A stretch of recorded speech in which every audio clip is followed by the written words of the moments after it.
സദാശിവസമാരംഭാ ശങ്കരാചാര്യമധ്യമാ അസ്മദാചാര്യപര്യന്താ വന്ദേ ഗുരുപരമ്പരാ. സംപൂജ്യരെ, ആദ്യമേ തന്നെ എൻ്റെ സർവസങ്കല്പങ്ങളും ഭാരതീയ ആചാര്യപരമ്പരയുടെ പാദപങ്കജങ്ങളിലും വാഗ്ദേവതയും ശക്തിസ്വരൂപിണിയുമായ അമ്മയുടെ പാതാരവിന്ദങ്ങളിലും എൻ്റെ ഗുരുക്കന്മാരുടെ തൃപ്പാദങ്ങളിലും ഈ മഹാപ്രസ്ഥാനത്തിൻ്റെ ആത്മാവായി വർത്തിക്കുന്ന മഹർഷി ദയാനന്ദ സരസ്വതിയുടെയും അതിനെ പിന്തുടർന്ന് ഈ മഹാപ്രസ്ഥാനത്തെ നയിച്ചിരുന്ന ആചാര്യ നരേന്ദ്രഭൂഷൺ സാറിൻ്റെയും തൃപ്പാദങ്ങളിലും ഞാൻ പ്രണമിക്കുന്നു. അതോടൊപ്പം ഈ പ്രസ്ഥാനത്തെ മുന്നോട്ട് നയിക്കുന്ന അമ്മയുടെയും വേദപ്രകാശ് ചേട്ടൻ്റെയും വേദരശ്മി ചേച്ചിയുടെയും ഒക്കെ പാദങ്ങളിലും പ്രണമിക്കുന്നു. ഇവിടെ വാണി ശ്രവിക്കുന്ന പവിത്രമായ നിങ്ങളുടെ ഹൃദയങ്ങളിലും പൂജാപുഷ്പമെന്നോണം ഞാൻ എൻ്റെ ഈ വാണി സമർപ്പിച്ചു കൊള്ളട്ടെ. ഇവിടെ ഒരുപാട് ആഗ്രഹിച്ച് ഇപ്പം വരാൻ കഴിയാതെ പോയ എൻ്റെ അമ്മയെയും ഈ അവസരത്തിൽ സ്മരിക്കുന്നു, പ്രണമിക്കുന്നു.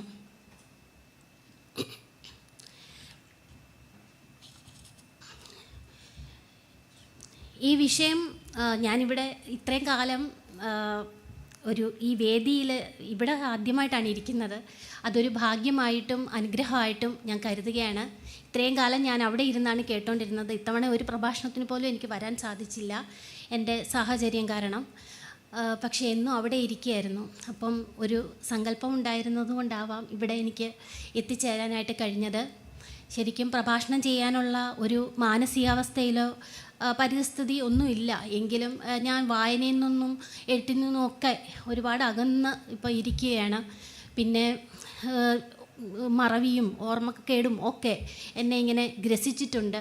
അപ്പോൾ അതൊക്കെ സാദരം നിങ്ങൾ ക്ഷമിച്ചു കൊള്ളണം. ഇതൊരു വേദാന്ത വിഷയമായതുകൊണ്ടും പിന്നെ ഇതിന് മുന്നേയും എന്നെ അദ്ദേഹം വേദപ്രകാശ് ചേട്ടൻ എന്നെ ക്ഷണിച്ചിട്ടുണ്ട്. എനിക്ക് ഇവിടെ അത് തടസ്സപ്പെട്ട് വരാനായിട്ട് സാധിച്ചിട്ടില്ല. അപ്പോൾ എന്തായാലും ഒരു സങ്കല്പം ഉണ്ടായിരുന്നു, ഇത്തവണ എന്ത് സംഭവിച്ചാലും എത്തിച്ചേരണം എന്ന്. അങ്ങനെ ഈ 99ാമത്തെ ദിവസം എത്തിച്ചേരാൻ കഴിഞ്ഞത് ഈശ്വരൻ്റെ ഒരു നിയോഗമായിട്ട് ഞാൻ കരുതുന്നു, അനുഗ്രഹമായിട്ട് കരുതുന്നു.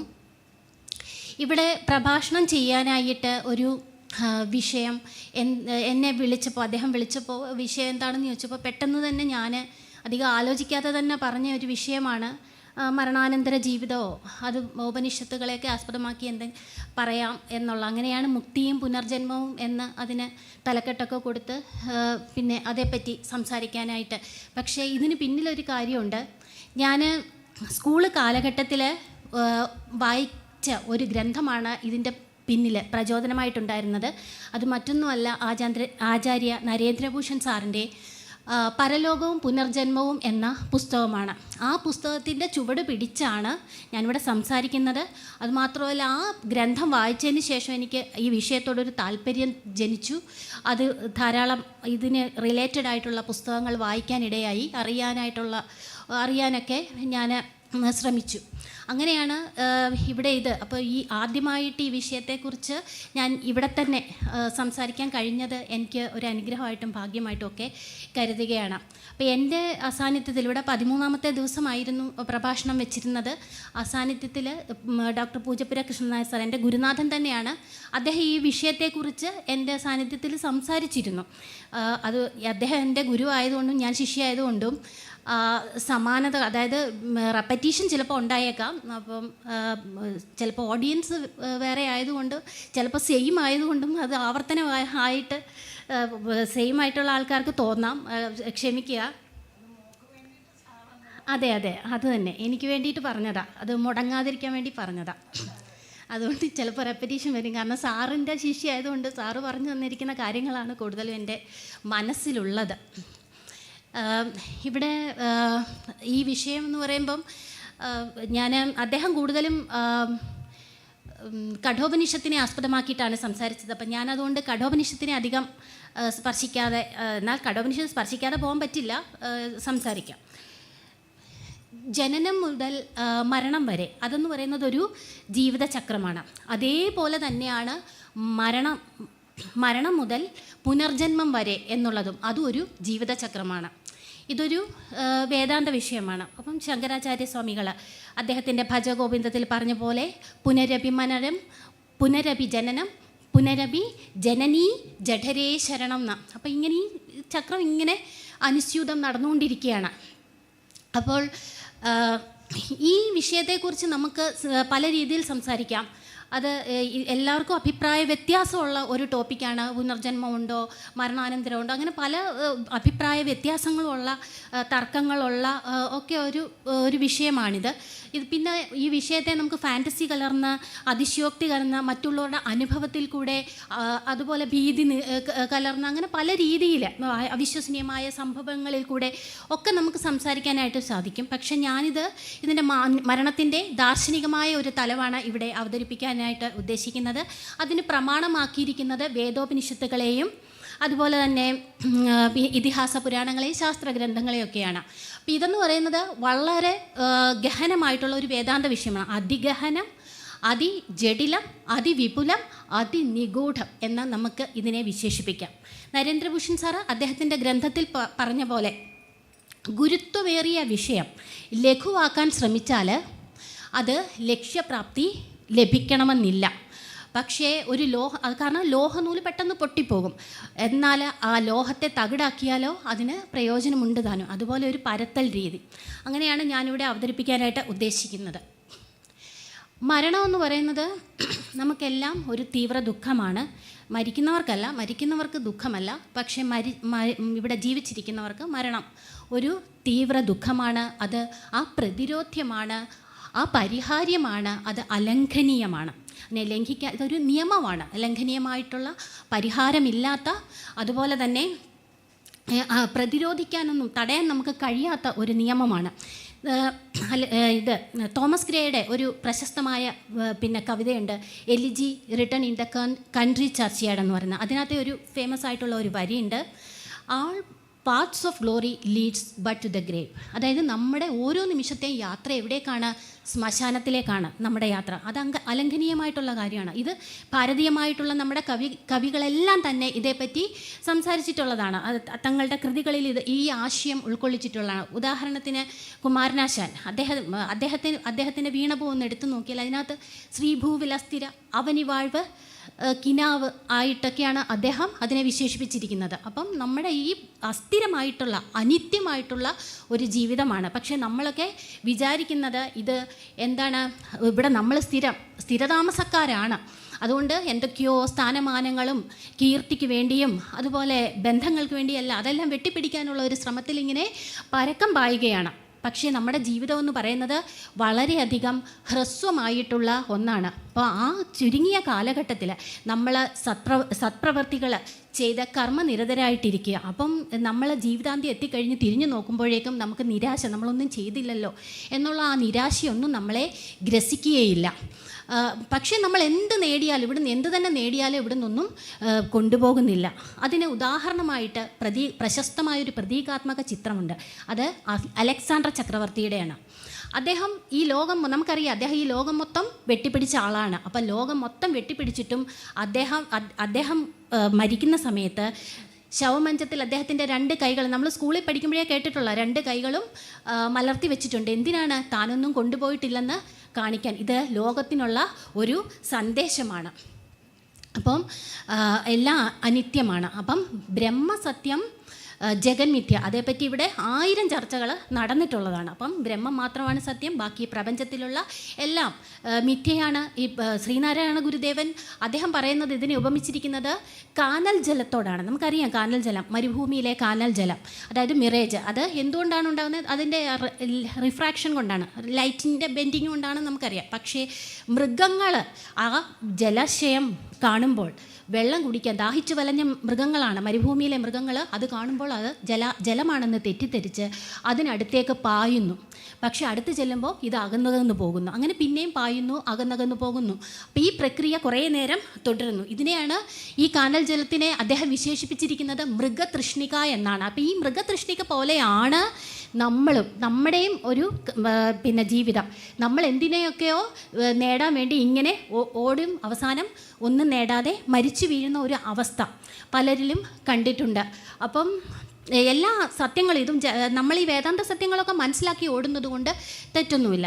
പണസമ്പാദനം എന്ന് പറയുന്നത് ഒരിക്കലും ഒരു തെറ്റായിട്ടുള്ള കാര്യമല്ല. കാരണം ഭൗതിക ജീവിത സുഖത്തിന്, അല്ലെങ്കിൽ നമുക്ക് സ്വസ്ഥമായിട്ട് സമാധാനമായിട്ട് ഇരിക്കാൻ, അല്ലെങ്കിൽ ജീവിതാസ്വാദനത്തിനെല്ലാം അത് ആവശ്യമാണ്.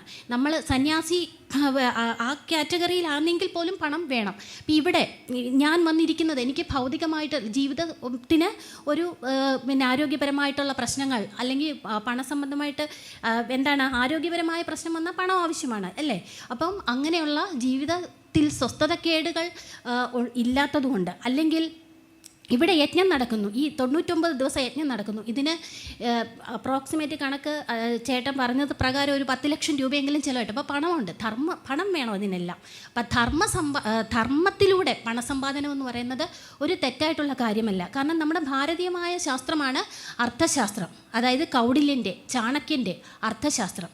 അത് ഫിനാൻസ് മാനേജ്മെൻറ്റാണ്. അപ്പം അതെല്ലാം ഈ ധർമ്മത്തിലൂടെ പണം സമ്പാദിക്കുന്നതിനെ പറ്റി പറയുന്ന ഒന്നാണ്.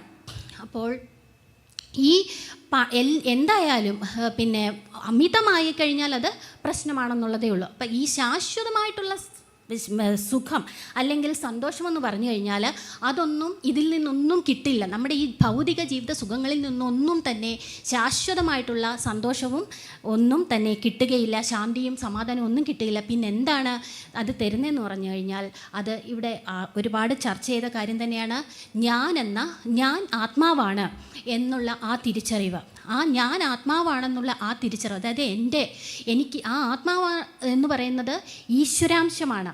ഈശ്വരാംശം എന്ന് പറയുന്നത് പരമാത്മാവിൻ്റെ അംശമാണ് ജീവാത്മാവായിട്ടുള്ള നമ്മുടെ ആത്മാവ്. അപ്പോൾ അതിന് മരണമില്ല. കാരണം ഈശ്വരന് മരണമില്ലാത്തടത്തോളം നമുക്കും മരണമില്ല എന്നുള്ള ആ തിരിച്ചറിവ്. അപ്പോൾ അത് നമുക്ക് സന്തോഷവും സമാധാനവും ഒക്കെ തരുന്ന ഒരു കാര്യമാണ്.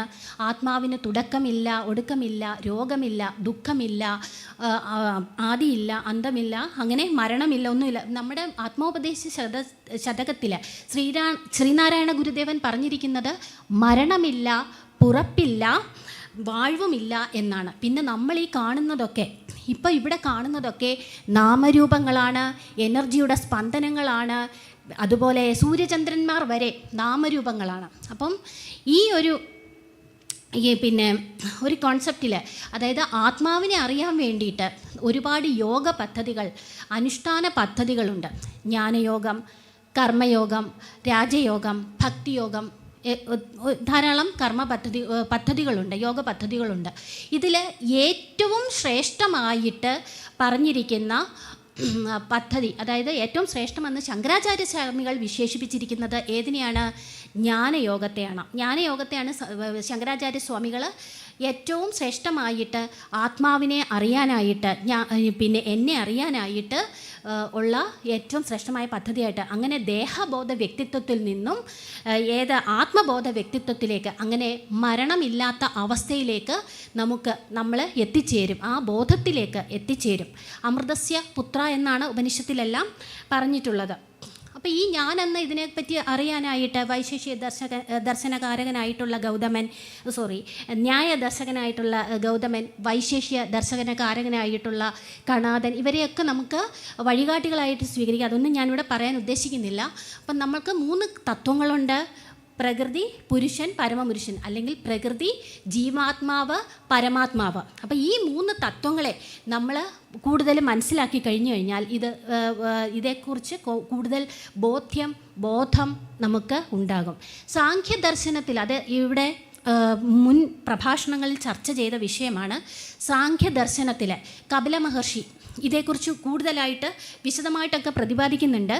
നമുക്കറിയാം ദുഃഖത്രയങ്ങൾ: ആധ്യാത്മികം, ആദിഭൗതികം, ആദിദൈവികം, അതായത് പ്രാപഞ്ചികമായിട്ടുള്ള ദുഃഖം, വൈയക്തികമായിട്ടുള്ള ദുഃഖം, പ്രകൃതി ശക്തികളിൽ നിന്നുള്ള ഉണ്ടാകുന്ന ദുഃഖം, അതേപോലെ നമുക്ക് ആധ്യാത്മികമായിട്ടുള്ള ദുഃഖം, ഈ ദുഃഖങ്ങളിൽ നിന്നെല്ലാം ത്രാണനം ചെയ്യാനായിട്ടുള്ള ഏകമായ ഉപാധി എന്ന് പറയുന്നത് പരമാത്മാവിനെ കുറിച്ച് അറിയുക എന്നുള്ളതാണ്. അപ്പം ഇതിനെ അറിയാൻ വേണ്ടിയിട്ട് 25 തത്വങ്ങളെ അദ്ദേഹം പറയുന്നുണ്ട്. പ്രകൃതി തത്വങ്ങളെ പറ്റി പറയുന്നുണ്ട്. 25-ൽ 24 പ്രകൃതി തത്വങ്ങളും ഒരു പുരുഷ തത്വവും.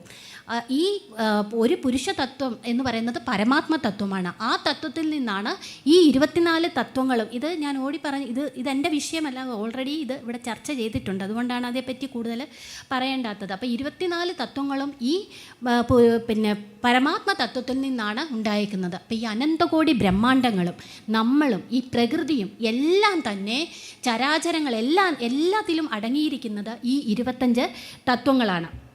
അപ്പം പിന്നെ പ്രപഞ്ചത്തിൻ്റെ തനിപ്പകർപ്പാണ് നമ്മൾ. അപ്പോൾ ഈ തത്വങ്ങളെല്ലാം നമ്മളിൽ അടങ്ങിയിട്ടുണ്ട്. അപ്പോൾ പരമാത്മ തത്വം നമ്മളിലുള്ളതുകൊണ്ട് നമ്മൾ ഈശ്വരൻ്റെ ഭാഗമാണ് എന്ന് ആണ് ഞാൻ പറഞ്ഞു വന്നത്. അപ്പോൾ ഈശ്വരന് മരണമില്ലാത്തതുകൊണ്ട് ആ മരണമില്ലായ്മ നമ്മുടെ ആത്മാവിനുമുണ്ട്. ഈ ശരീരമല്ല നമ്മൾ ആത്മാവാണ് എന്നുള്ളത് അത് അറിയാവുന്ന കാര്യമാണ്. അപ്പം ഈശാവാസ്യമിതം സർവം യത്കിഞ്ചത് ജഗത്യാം ജഗത്തേന തെക്തേന ഭുഞ്ചിതക മാകൃത കശ്ചിത്തനം എന്ന്. അപ്പം നമുക്കതറിയാവുന്ന കാര്യമാണ്. അപ്പം എല്ലാം ഈശ്വരൻ മാത്രമാണ്. ഈശ്വരൻ്റെ വിവിധ നാമരൂപങ്ങളായിട്ടാണ് നമ്മളെല്ലാത്തിനെയും കാണുന്നത്. അതായത് വിഷ്ണുവായാലും പിന്നെ ശിവൻ ആയാലും അയ്യപ്പനായാലും മുരുകൻ, അങ്ങനെ ലക്ഷ്മി ആയാലും എല്ലാം വിവിധ നാമരൂപങ്ങൾ, എല്ലാം ഒന്നേ ഉള്ളൂ, പരമാത്മാവ് മാത്രമേ ഉള്ളൂ. പക്ഷേ ഇതെല്ലാം വിവിധ നാമരൂപങ്ങളായിട്ട് കാണുന്നുണ്ട്. ഇതെല്ലാം സച്ചിത്ത് ആനന്ദം ആണ്. ഇതിനെ അറിഞ്ഞു കഴിഞ്ഞാൽ ശാശ്വതമായ ശാന്തി, സമാധാനം, മരണമില്ലായ്മയെക്കുറിച്ചുള്ള ബോധ്യം, അങ്ങനെ അമൃതസ്യ പുത്ര എന്നാണ് ഉപനിഷത്ത് പോലും വിളിക്കുന്നത്. അപ്പം ഈ സാഖ്യദർശനത്തിൽ തന്നെ ലോക സൃഷ്ടിയുടെ ഒരു ചരിത്രമൊക്കെ പറയുന്നുണ്ട്. പരമാത്മാവാണ് പിന്നെ ഇവിടെ സൃഷ്ടിക്ക് മുന്നേ ഇവിടെ ഉണ്ടായിരുന്നത്. അപ്പോൾ അദ്ദേഹം പിന്നെ സങ്കല്പിച്ചു, പിന്നെ സൃഷ്ടിക്ക് വേണ്ടി, പ്രപഞ്ച സൃഷ്ടിക്ക് വേണ്ടി പിന്നെ സങ്കല്പിച്ചു. അങ്ങനെ മൂലപ്രകൃതിയെ സൃഷ്ടിച്ചു. മൂലപ്രകൃതി എന്ന് പറയുന്നത് മഹാമായ അല്ലെ മായയാണ്. ആ മൂലപ്രകൃതിയെ പിന്നെ സൃഷ്ടിച്ചു. മൂലപ്രകൃതി എന്ന് പറയുന്നത് സത്വരജസ് തമോ ഗുണം. ഇത് പറയുന്നത് എന്താണെന്ന് പറഞ്ഞാൽ ഇതെല്ലാം പറയുന്നത് നമ്മുടെ പറയാൻ പോകുന്ന വിഷയത്തിൻ്റെ അടിസ്ഥാനപരമായിട്ടുള്ള കാര്യമായതുകൊണ്ടാണ് ഇത് പറയുന്നത് ഇൻട്രൊഡക്ഷനായിട്ട്. അപ്പം ഈ വേദാന്ത രീതിയിൽ പറഞ്ഞാൽ സത്വരജസ് തമോ ഗുണത്തിൻ്റെ സാമ്യാവസ്ഥയാണ് മൂലപ്രകൃതി. അതിൽ നിന്നും മഹത്വത്വമുണ്ടായി, അഹങ്കാര തത്വമുണ്ടായി. താമസാഹങ്കാരത്തിൽ നിന്നും എന്താണ് പഞ്ചതന്മാത്രകൾ, നമുക്കറിയാം പഞ്ചതന്മാത്രകൾ ശബ്ദസ്പർശ രൂപരസ ഗന്ധാദികളാണ്. അതെല്ലാം ഉണ്ടായി. അതിനുശേഷം മനസ്സെന്ന് പറയുന്ന തത്വം, അത് സാത്വിക അഹങ്കാരത്തിൽ നിന്നുണ്ടായി.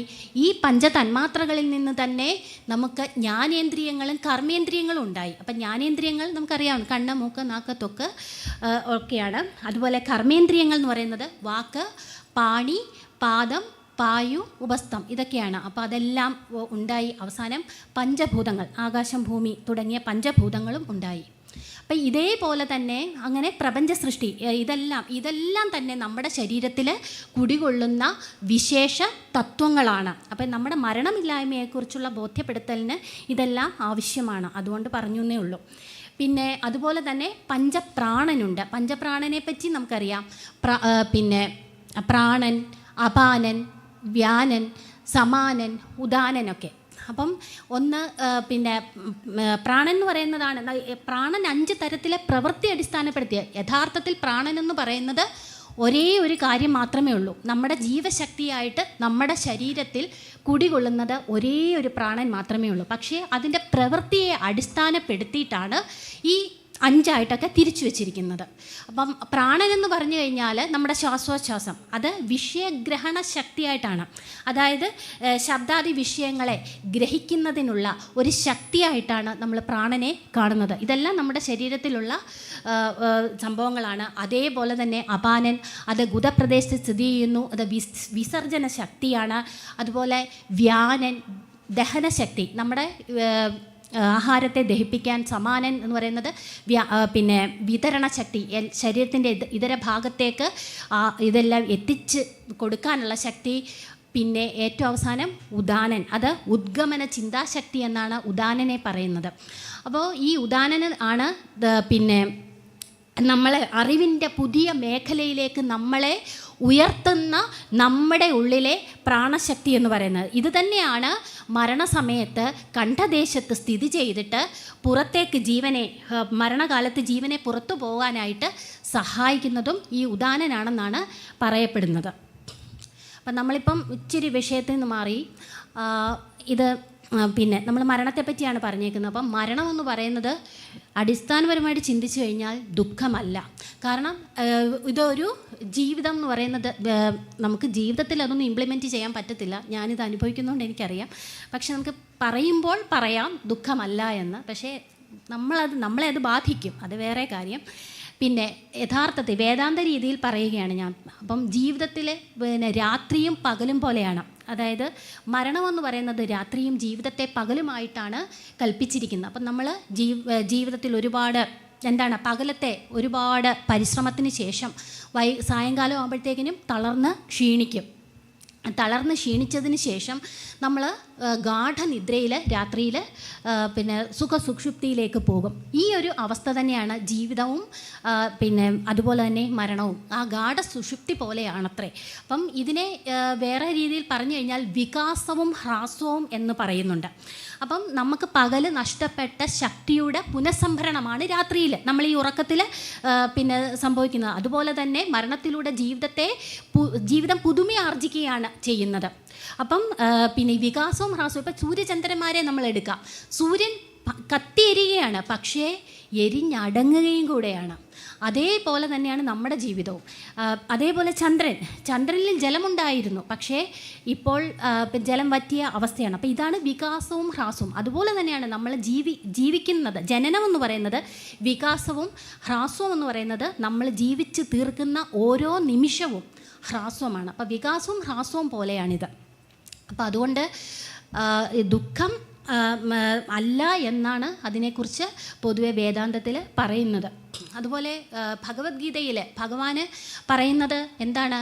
പഴയ വസ്ത്രങ്ങൾ മാറി പുതിയ വസ്ത്രങ്ങൾ സ്വീകരിക്കുന്ന പോലെ വാസാംസി ജീർണാനി യഥാവിഹായ എന്നാണ് പറയുന്നത്. അതുപോലെ നവാനി ഗൃഹ്ണാതി നരോപരാണി തഥാ ശരീരാണി വിഹായ ജീർണാൻ അന്യാനി സംയാതി നവാനി ദേഹി എന്ന് സാഖ്യയോഗത്തിൽ ഭഗവാന് പറയുന്നു. പുതുവസ്ത്രങ്ങൾ സ്വീകരിക്കുന്ന പോലെ. തമിഴ്നാട്ടിൽ നമ്മൾ കണ്ടിട്ടുണ്ട്, ശവം സംസ്കരിക്കാനായിട്ട് പോകുമ്പോൾ ഭയങ്കര ആഘോഷത്തോടുകൂടി. ഞാനവിടെ ജോലി ചെയ്ത സമയത്ത് ഞാൻ കണ്ടിട്ടുണ്ട് ഇത്. സ്ഥിരമായിട്ട് ഭയങ്കര കൊട്ടും മേളവും പാട്ടും ഭയങ്കര ബഹളമാണ്. വെടിക്കെട്ടും. ശരിക്കും പറഞ്ഞാൽ നമ്മുടെ ഇവിടുത്തെ ഉത്സവത്തിൽ ആറാട്ടൊക്കെ പോകുന്ന പോലത്തെ അതിനെക്കാട്ടിലും വലിയ ബഹളമാണ് അവിടെ. അപ്പം ഇതിൻ്റെ പിന്നിലെ ഒരു തത്വമാണെന്ന് തോന്നുന്നു. മരണം ദുഃഖമല്ല കാരണം പുതിയ വസ്ത്രം മാറി പഴയ വസ്ത്രം മാറി പുതിയ വസ്ത്രം ധരിക്കുന്നതിൻ്റെ ഒരു സന്തോഷം അവർ പ്രകടിപ്പിക്കുന്നതായിരിക്കാം എന്ന് ചിന്തിച്ചിട്ടുണ്ട്. അതുപോലെ തന്നെ ആധ്യാത്മരാമായണത്തിലും ഇത് തന്നെ എഴുത്തച്ഛൻ പറയുന്നുണ്ട്. ജീർണ വസ്ത്രങ്ങൾ ഉപേക്ഷിച്ചു ദേഹികൾ പൂർണ്ണശോഭം നവവസ്ത്രങ്ങൾ കൊള്ളുന്നു. ജീർണദേഹങ്ങൾ ഉപേക്ഷിച്ച് ഔവണ്ണം പൂർണ്ണശോഭം നവദേഹങ്ങൾ കൊള്ളുന്നു എന്ന്. അപ്പം അങ്ങനെ പുതുവസ്ത്രങ്ങൾ അണിയുന്നത് ദുഃഖം അല്ല, നമുക്കാർക്കും ദുഃഖമല്ലല്ലോ. അതുപോലെയാണ് അങ്ങനെ പറഞ്ഞത്. പക്ഷേ നമുക്ക് ഇത് ദുഃഖമാണ്. കാരണം എന്ന് പറഞ്ഞാൽ നമ്മുടെ മമതയാണ് ഇതിന് കാരണം. മമത എന്ന് പറഞ്ഞാൽ നമ്മുടെ സ്വന്തം ആണ് എന്നുള്ള. ഞാൻ സാധാരണ ഒരു മനുഷ്യൻ. അപ്പം എനിക്ക് ദുഃഖമുണ്ടാകും. കാരണം എന്ന് പറഞ്ഞാൽ മമത കൂടുതലാണ്. അപ്പോൾ ഭയവും അതേപോലെ തന്നെ ഭയമൊക്കെ ഉണ്ടാകും. മമത കാരണം, അറ്റാച്ച്മെൻറ്റ് കാരണം. നമ്മുടെ സ്വന്തമായിട്ടുള്ള ഒരാൾ വേർപിരിയുമ്പോൾ നമുക്ക് വളരെയധികം ദുഃഖം ഉണ്ടാകും. പക്ഷേ നമ്മുടെ ശാസ്ത്രഗ്രന്ഥങ്ങളൊക്കെ പറയുന്നത് മമതാത്യാഗം എന്നാണ്. മമതാത്യാഗം ചെയ്യണമെന്ന്. അത് ഉദാഹരണത്തിന് നാരദ ഭക്തി സൂത്രം എടുക്കുക. അതിലെ 12 പടിയിൽ ഒന്നാണ് ഈ മമതാത്യാഗം. അതിനകത്ത് കുറേ പടികൾ പറയുന്നുണ്ട്. ഭക്തിയിലേക്കുള്ള ഉയരാനുള്ള പടികൾ പറയുന്നുണ്ട്. ആദ്യം സംഘത്യാഗം, സത്സംഗം, അതുപോലെ മമതാത്യാഗം, ലോകബന്ധ നിരാസം, വിവിക്തസ്ഥാനവാസം, യോഗക്ഷേമ നിരാസം, നിസ്ത്രൈഗുണ്യം, കർമ്മ ഫലത്യാഗം, കർമ്മസന്യാസം, വേദസന്യാസം, അങ്ങനെ അവസാനം അവിഛിന്നാനുരാഗസിദ്ധി. അവസാനം അങ്ങനെ അതാണ് ആ ഭക്തിയിലേക്ക് ഉയരുന്ന പടികളെപ്പറ്റി അതിനകത്ത് വിവരിക്കുന്നുണ്ട്. അപ്പോൾ അങ്ങനെ ഈ ശരീരം, നമ്മളുടെ ആത്മാവ് പിന്നെ ശരീരം വിട്ടുപോകുമ്പോൾ, ശരീരനാശം ആത്മാവിനെ, കാരണം ഒരു കുടം നശിക്കുമ്പോൾ കുടത്തിൻ്റെ മണ്ണ് നശിക്കുന്നില്ല. ഇത് കഠോപനിഷത്തിൽ പറയുന്ന കാര്യം. അപ്പം ആത്മാവ് ഒരിക്കലും ജനിക്കുകയോ മരിക്കുകയോ ചെയ്യുന്നില്ല. അതുകൊണ്ട് ആത്മാവിനൊന്നും സംഭവിക്കുന്നില്ല. കഠോപനിഷത്തിലെ ആ വാക്യം ഇതാണ്: ന ജായതേ മ്രിയതേ വാ വിപശ്ചിത് ന്യായം കുതശ്ചിന്ന ബഹുവ കശ്ചിത് അജോ നിത്യ ശാശ്വതോയം പുരാണോ ന ഹന്യതേ ഹന്യമാനേ ശരീരേ എന്ന് അത് തന്നെ ഗീതയിലും പറയുന്നുണ്ട്. ഇനി മരണാനന്തരം ജീവിതത്തിൽ ഉള്ള കാര്യങ്ങൾ, അപ്പം ഒരുപാട് ഗതികളുണ്ട്. അത് അദ്ദേഹത്തിൻ്റെ പുസ്തകത്തിൽ ധാരാളം ഗതികളെ പറ്റിയൊക്കെ പറയുന്നുണ്ട്. നമുക്ക് മനുഷ്യനായിട്ട് തന്നെ ജനിക്കണം എന്ന് യാതൊരു നിർബന്ധവുമില്ല. അത് നമ്മുടെ കർമ്മഫലം, അത് നമുക്കെല്ലാം അറിയാം. നമ്മൾ കർമ്മഫലം അനുസരിച്ചിട്ടാണ് നമ്മൾ അടുത്ത ജന്മം സ്വീകരിക്കുന്നത്. നമ്മുടെ പിന്നെ അതുപോലെ തന്നെ ഇമ്മീഡിയറ്റ് ആയിട്ട് ജനിക്കുന്നവരുണ്ട്, കുറച്ച് കാലം കഴിഞ്ഞ് ജനിക്കുന്നവരുണ്ട്. അങ്ങനെ അതൊക്കെ ഞാൻ വരുമ്പോൾ വിശദീകരിക്കാം. അപ്പോൾ ഈ പിന്നെ മരണത്തിൻ്റെ ഒന്നാമത്തെ ഗതി എന്ന് പറയുന്നത് ഉടനെ തന്നെ ജന്മം സ്വീകരിക്കുന്ന കൂട്ടരാണ്. അപ്പോൾ അതിൽ മനുഷ്യനായിട്ട് ജനിക്കുകയാണ് ഏറ്റവും ഉത്തമം. അതിലുമുണ്ട് പിന്നെ ഉത്തമനും അധമനും ഒക്കെ. കാരണം ഹീനയോനിയിൽ പോയി ജന്മമെടുക്കാം, ഉത്തമമായിട്ടുള്ള ഒരു അവസ്ഥയിൽ ജന്മമെടുക്കാം. അങ്ങനെ അത് കർമ്മഫലം അനുസരിച്ച് ജനിക്കാം. അതുപോലെ പക്ഷിയായിട്ട്, മൃഗമായിട്ട്, കീടമായിട്ട്, പിന്നെ അതുപോലെ തന്നെ വൃക്ഷലതാദികളായിട്ട്. അപ്പോൾ ഈ വൃക്ഷലതാദികളൊക്കെ ആയിട്ട് അത്ര ശ്രേയസ്കരമല്ല എന്നാണ്, അവർ പാപം ചെയ്തിട്ടുള്ളത് കൊണ്ടാണ് അത്തരത്തിൽ പോകുന്നതെന്നാണ് പറയപ്പെടുന്നത്. അപ്പം മനുഷ്യജന്മം ഇത്രയും ശ്രേഷ്ഠമാവാൻ കാരണം മനുഷ്യന് മാത്രം. ഇപ്പം നമ്മളിവിടെ കുറേ ദിവസങ്ങളായിട്ട് ഒരു ജ്ഞാനയജ്ഞത്തിൽ പങ്കെടുക്കുന്നു. മനുഷ്യനെ അതിന് സാധിക്കത്തുള്ളൂ. ഇതുപോലെ സത്സംഗമായാലും അതുപോലെ സേവനം ചെയ്യാനായാലും ജ്ഞാന സമ്പാദനം എല്ലാം മനുഷ്യജന്മത്തിന് മാത്രമേ, ഭോഗവും ചെയ്യാനും കർമ്മം ചെയ്യാനും എല്ലാം മനുഷ്യജന്മത്തിന് മാത്രമേ സാധിക്കുകയുള്ളൂ. അതേസമയം ഈ സ്ഥാവരങ്ങളായിട്ടൊക്കെ ജനിക്കുകയാണെങ്കിൽ അവർക്ക് ഈ പിന്നെ ഇന്ദ്രിയങ്ങൾ അവരുടെ ഉണർന്ന് പ്രവർത്തിക്കുന്നില്ല. അവർക്ക് ഒരു മുറിവുണ്ടായാൽ ആ ദുഃഖം പ്രകടിപ്പിക്കാൻ പറ്റുന്നില്ല. അതുപോലെ തന്നെ അവരുടെ ആത്മാവിൻ്റെ അവസ്ഥ എന്താണ്, അതൊക്കെ ഉപനിഷത്തുകളിൽ പറയുന്നുണ്ട്. ഗാഢസുഷുപ്തിയിൽ എന്ന പോലെ ഏകാന്ത തടവ് അനുഭവിക്കുന്നു എന്നാണ് പറയുന്നത്. അതുപോലെ സ്ഥാവര യോനിയിലെ ആത്മാവിനെ അന്ധതമസ്, ആത്മാവെന്ന് പറയുന്നത് അന്ധതമസ് ആവരണം ചെയ്ത ഒരു ലോകത്താണ് എന്നാണ് പറയുന്നത്. അതുകൊണ്ടാണ് നമ്മളാണ് ഏറ്റവും മികച്ച ജന്മം, അതായത് മനുഷ്യജന്മം. അത് വളരെയധികം ശ്രേഷ്ഠമാണ്. നമ്മുടെ മനുഷ്യജന്മത്തിൻ്റെ മഹത്വം നമ്മൾ മനസ്സിലാക്കിയിരിക്കണം എന്ന് പറയുന്നത്. ഇനി പ്രാണത്യാഗം. അപ്പോൾ പ്രാണത്യാഗ സമയത്ത് നമുക്കറിയാം നമ്മുടെ ഇന്ദ്രിയങ്ങളെല്ലാം പ്രാണനോടൊപ്പം നിലയ്ക്കുന്നു. പ്രാണൻ സ്ഥൂല ശരീരത്തിൻ്റെ പുറത്ത് കിടക്കുന്നു, ഇന്ദ്രിയങ്ങൾ നിലയ്ക്കുന്നു. കണ്ണുകൾ പിന്നെ കാഴ്ചശക്തി നഷ്ടപ്പെട്ട്, തേജസ് നഷ്ടപ്പെട്ട്, വിളിച്ചാൽ അതുകൊണ്ട് വിളി കേൾക്കില്ല. അപ്പം ഈ നമ്മളോടൊപ്പം, അതായത് ഈ സൂക്ഷ്മ ശരീരത്തോടൊപ്പം പുറത്തേക്ക് പോകുന്നത് എന്താണ്? സൂക്ഷ്മ ശരീരത്തേക്കൊപ്പം പുറത്തേക്ക് പോകുന്നത് ജ്ഞാനം. നമ്മൾ ഈ ജന്മത്തിൽ ആർജിച്ച ജ്ഞാനം ഒന്നും വേസ്റ്റ് അല്ല. അപ്പം നമ്മളിപ്പോൾ വിചാരിക്കുമോ മരിച്ചു കഴിയുമ്പം നമ്മൾ ഈ കഷ്ടപ്പെട്ട് പഠിച്ചതെന്ന് ഉദ്ദേശിക്കുന്നത് ആ ജ്ഞാനമല്ല ഞാൻ ഉദ്ദേശിച്ചത്.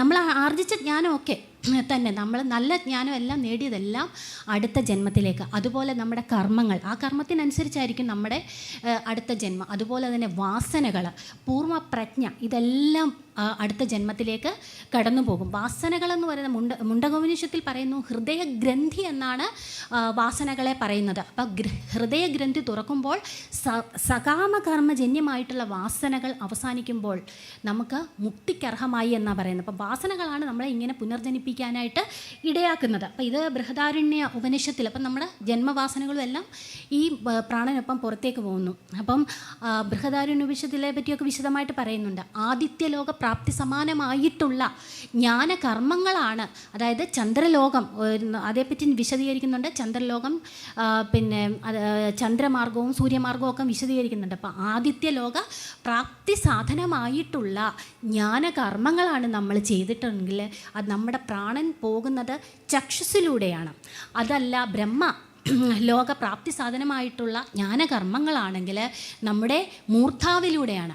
അപ്പം മുക്തി സാധകമായിട്ടുള്ള കാര്യങ്ങൾ ആണെങ്കിൽ നമ്മുടെ സുഷുപ്ന നാഡി വഴി, അത് സുഷുപ്ന നാഡി എന്ന് പറഞ്ഞാൽ 101 നാഡികൾ, ഹൃദയത്തിലുള്ള 101 നാഡികളിൽ ഒരു നാഡിയാണ് പ്രധാനപ്പെട്ട. അതിൽ മുഖ്യമായതാണ് സുഷുപ്ന നാഡി. അത് മൂർധാവുമായിട്ടാണ് ബന്ധപ്പെട്ട് കിടക്കുന്നത്. അപ്പോൾ യോഗിമാരൊക്കെ ആ തലത്തിലാണ് അങ്ങനെ പിന്നെ പ്രാണൻ അവരുടെ സുഷുപ്ന നാഡി വഴി കുണ്ടലിനി ശക്തി ഉണർത്തി അങ്ങനെ പോകുന്നതായിട്ടൊക്കെ നമ്മൾ കേട്ടിട്ടുണ്ട്. അപ്പോൾ അതൊക്കെ പരമസുഖ പ്രാപ്തിയാണ്, അത് ശ്രേഷ്ഠ കർമ്മങ്ങളുടെ ഫലമായിട്ടാണ്. അപ്പം മരണസമയത്ത് നമ്മുടെ ആത്മാവെന്ന് പറയുന്നത് വിശേഷ വിജ്ഞാനത്തോടു കൂടിയാണ് ഇരിക്കുന്നത്. അപ്പം ഈ വിശേഷ വിജ്ഞാനം മരണസമയത്ത് വരണമെങ്കിൽ നമ്മൾ എന്താ ആധ്യാത്മിക നമ്മുടെ ജീവിതം അങ്ങനെ ആയി തീരണം. അതായത് ആധ്യാത്മിക സാധനങ്ങളൊക്കെ കൊണ്ട് നിറച്ച്, സത്പ്രവർത്തികളൊക്കെ കൊണ്ട് നിറച്ച് അത്തരത്തിലുള്ളൊരു ജീവിതമാണെങ്കിൽ മരണസമയത്ത് എന്താണ്, വിജ്ഞാനം ശുദ്ധമായിരിക്കുക തന്നെ ചെയ്യും. ഇനി അടുത്തതായിട്ട്, അപ്പം നമ്മുടെ പ്രാണനൊക്കെ വിട്ടു. അപ്പം നമ്മൾ പഞ്ചപ്രാണനെ പറ്റി നമ്മൾ നേരത്തെ പറഞ്ഞു.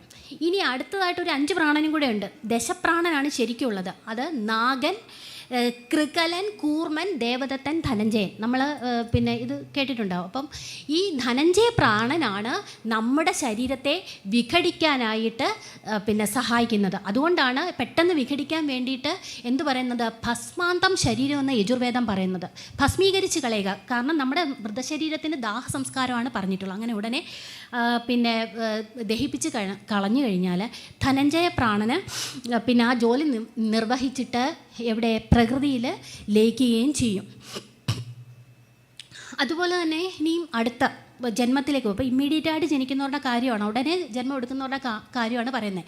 ഒരു ശരീരം കണ്ടുവച്ചിട്ടാണ് ഇവിടെ എന്ത് സംഭവിക്കുന്നത്, മരണം സംഭവിക്കുന്നത്. ഈ ആത്മാവ് ഈ ശരീരത്തെ വിട്ടുപോകുന്നത്. അത് പിന്നെ നമ്മുടെ ബൃഹദാരണ്യോപനിഷത്തിൽ പറയുന്നുണ്ട്, തൃണജളായുക തൃണസ്യ അന്തം ഗത്വ. അതായത് പുല്ലട്ട എപ്രകാരമാണോ ഒരു പുല്ലിൻ്റെ അറ്റത്തെത്തിയിട്ട് അടുത്ത പുല്ലിലേക്ക് ചാടിപ്പോകുന്നത്, ശരീരത്തെ പിന്നെ ചുരുക്കി അടുത്ത പുല്ലിലേക്ക്, അതായത് അന്യം ആക്രമം ആക്രമ്യ ആത്മാനം ഉപസംഹരതി എന്ന്. അതായത് നമ്മൾ എപ്രകാരം അതുപോലെ തന്നെയാണ് നമ്മളും നമ്മുടെ ഈ ശരീരത്തെ പിന്നെ ഉപസംഹരിച്ചിട്ട്, അതായത് പ്രവർത്തനരഹിതമാക്കിയിട്ട്, അതായത് അറിവില്ലാതാക്കിയിട്ട് അടുത്ത ശരീരത്തിലേക്ക് പോകുന്നത്, പുതിയ ദേഹം സ്വീകരിക്കുന്നത്. ആത്മാവ് പുതിയ ദേഹം സൃഷ്ടിച്ചതിന് ശേഷമാണ് പഴയ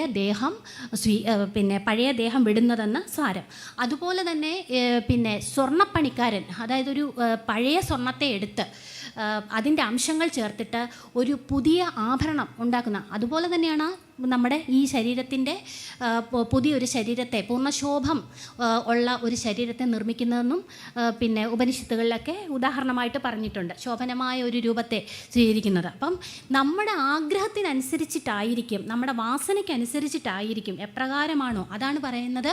കാമാന്യ കാമയതേ മന്യമാനസ കാമഭിർ ജായതേ തത്ര തത്ര എന്ന്. അപ്പം എന്തൊക്കെ വിഷയങ്ങളെ യാതൊരുവൻ നിരന്തരമായിട്ട് ചിന്തിക്കുന്നു. നമ്മളെപ്പോഴും ഏത് കാര്യത്തെക്കുറിച്ചാണ് എപ്പോഴും ചിന്തിച്ചുകൊണ്ടിരിക്കുന്നത്, അല്ലെങ്കിൽ മരണസമയത്ത് ചിന്തിക്കുന്നത്, അതനുസരിച്ചിട്ടുള്ള ഒരു ജന്മം, ആ പശ്ചാത്തലം നമുക്ക് ലഭിക്കുമെന്നും പിന്നെ ഇത് മുണ്ടകോപനിഷത്തിൽ പറഞ്ഞ വാക്യമാണ്. അപ്പോൾ അത് പറയുന്നുണ്ട്.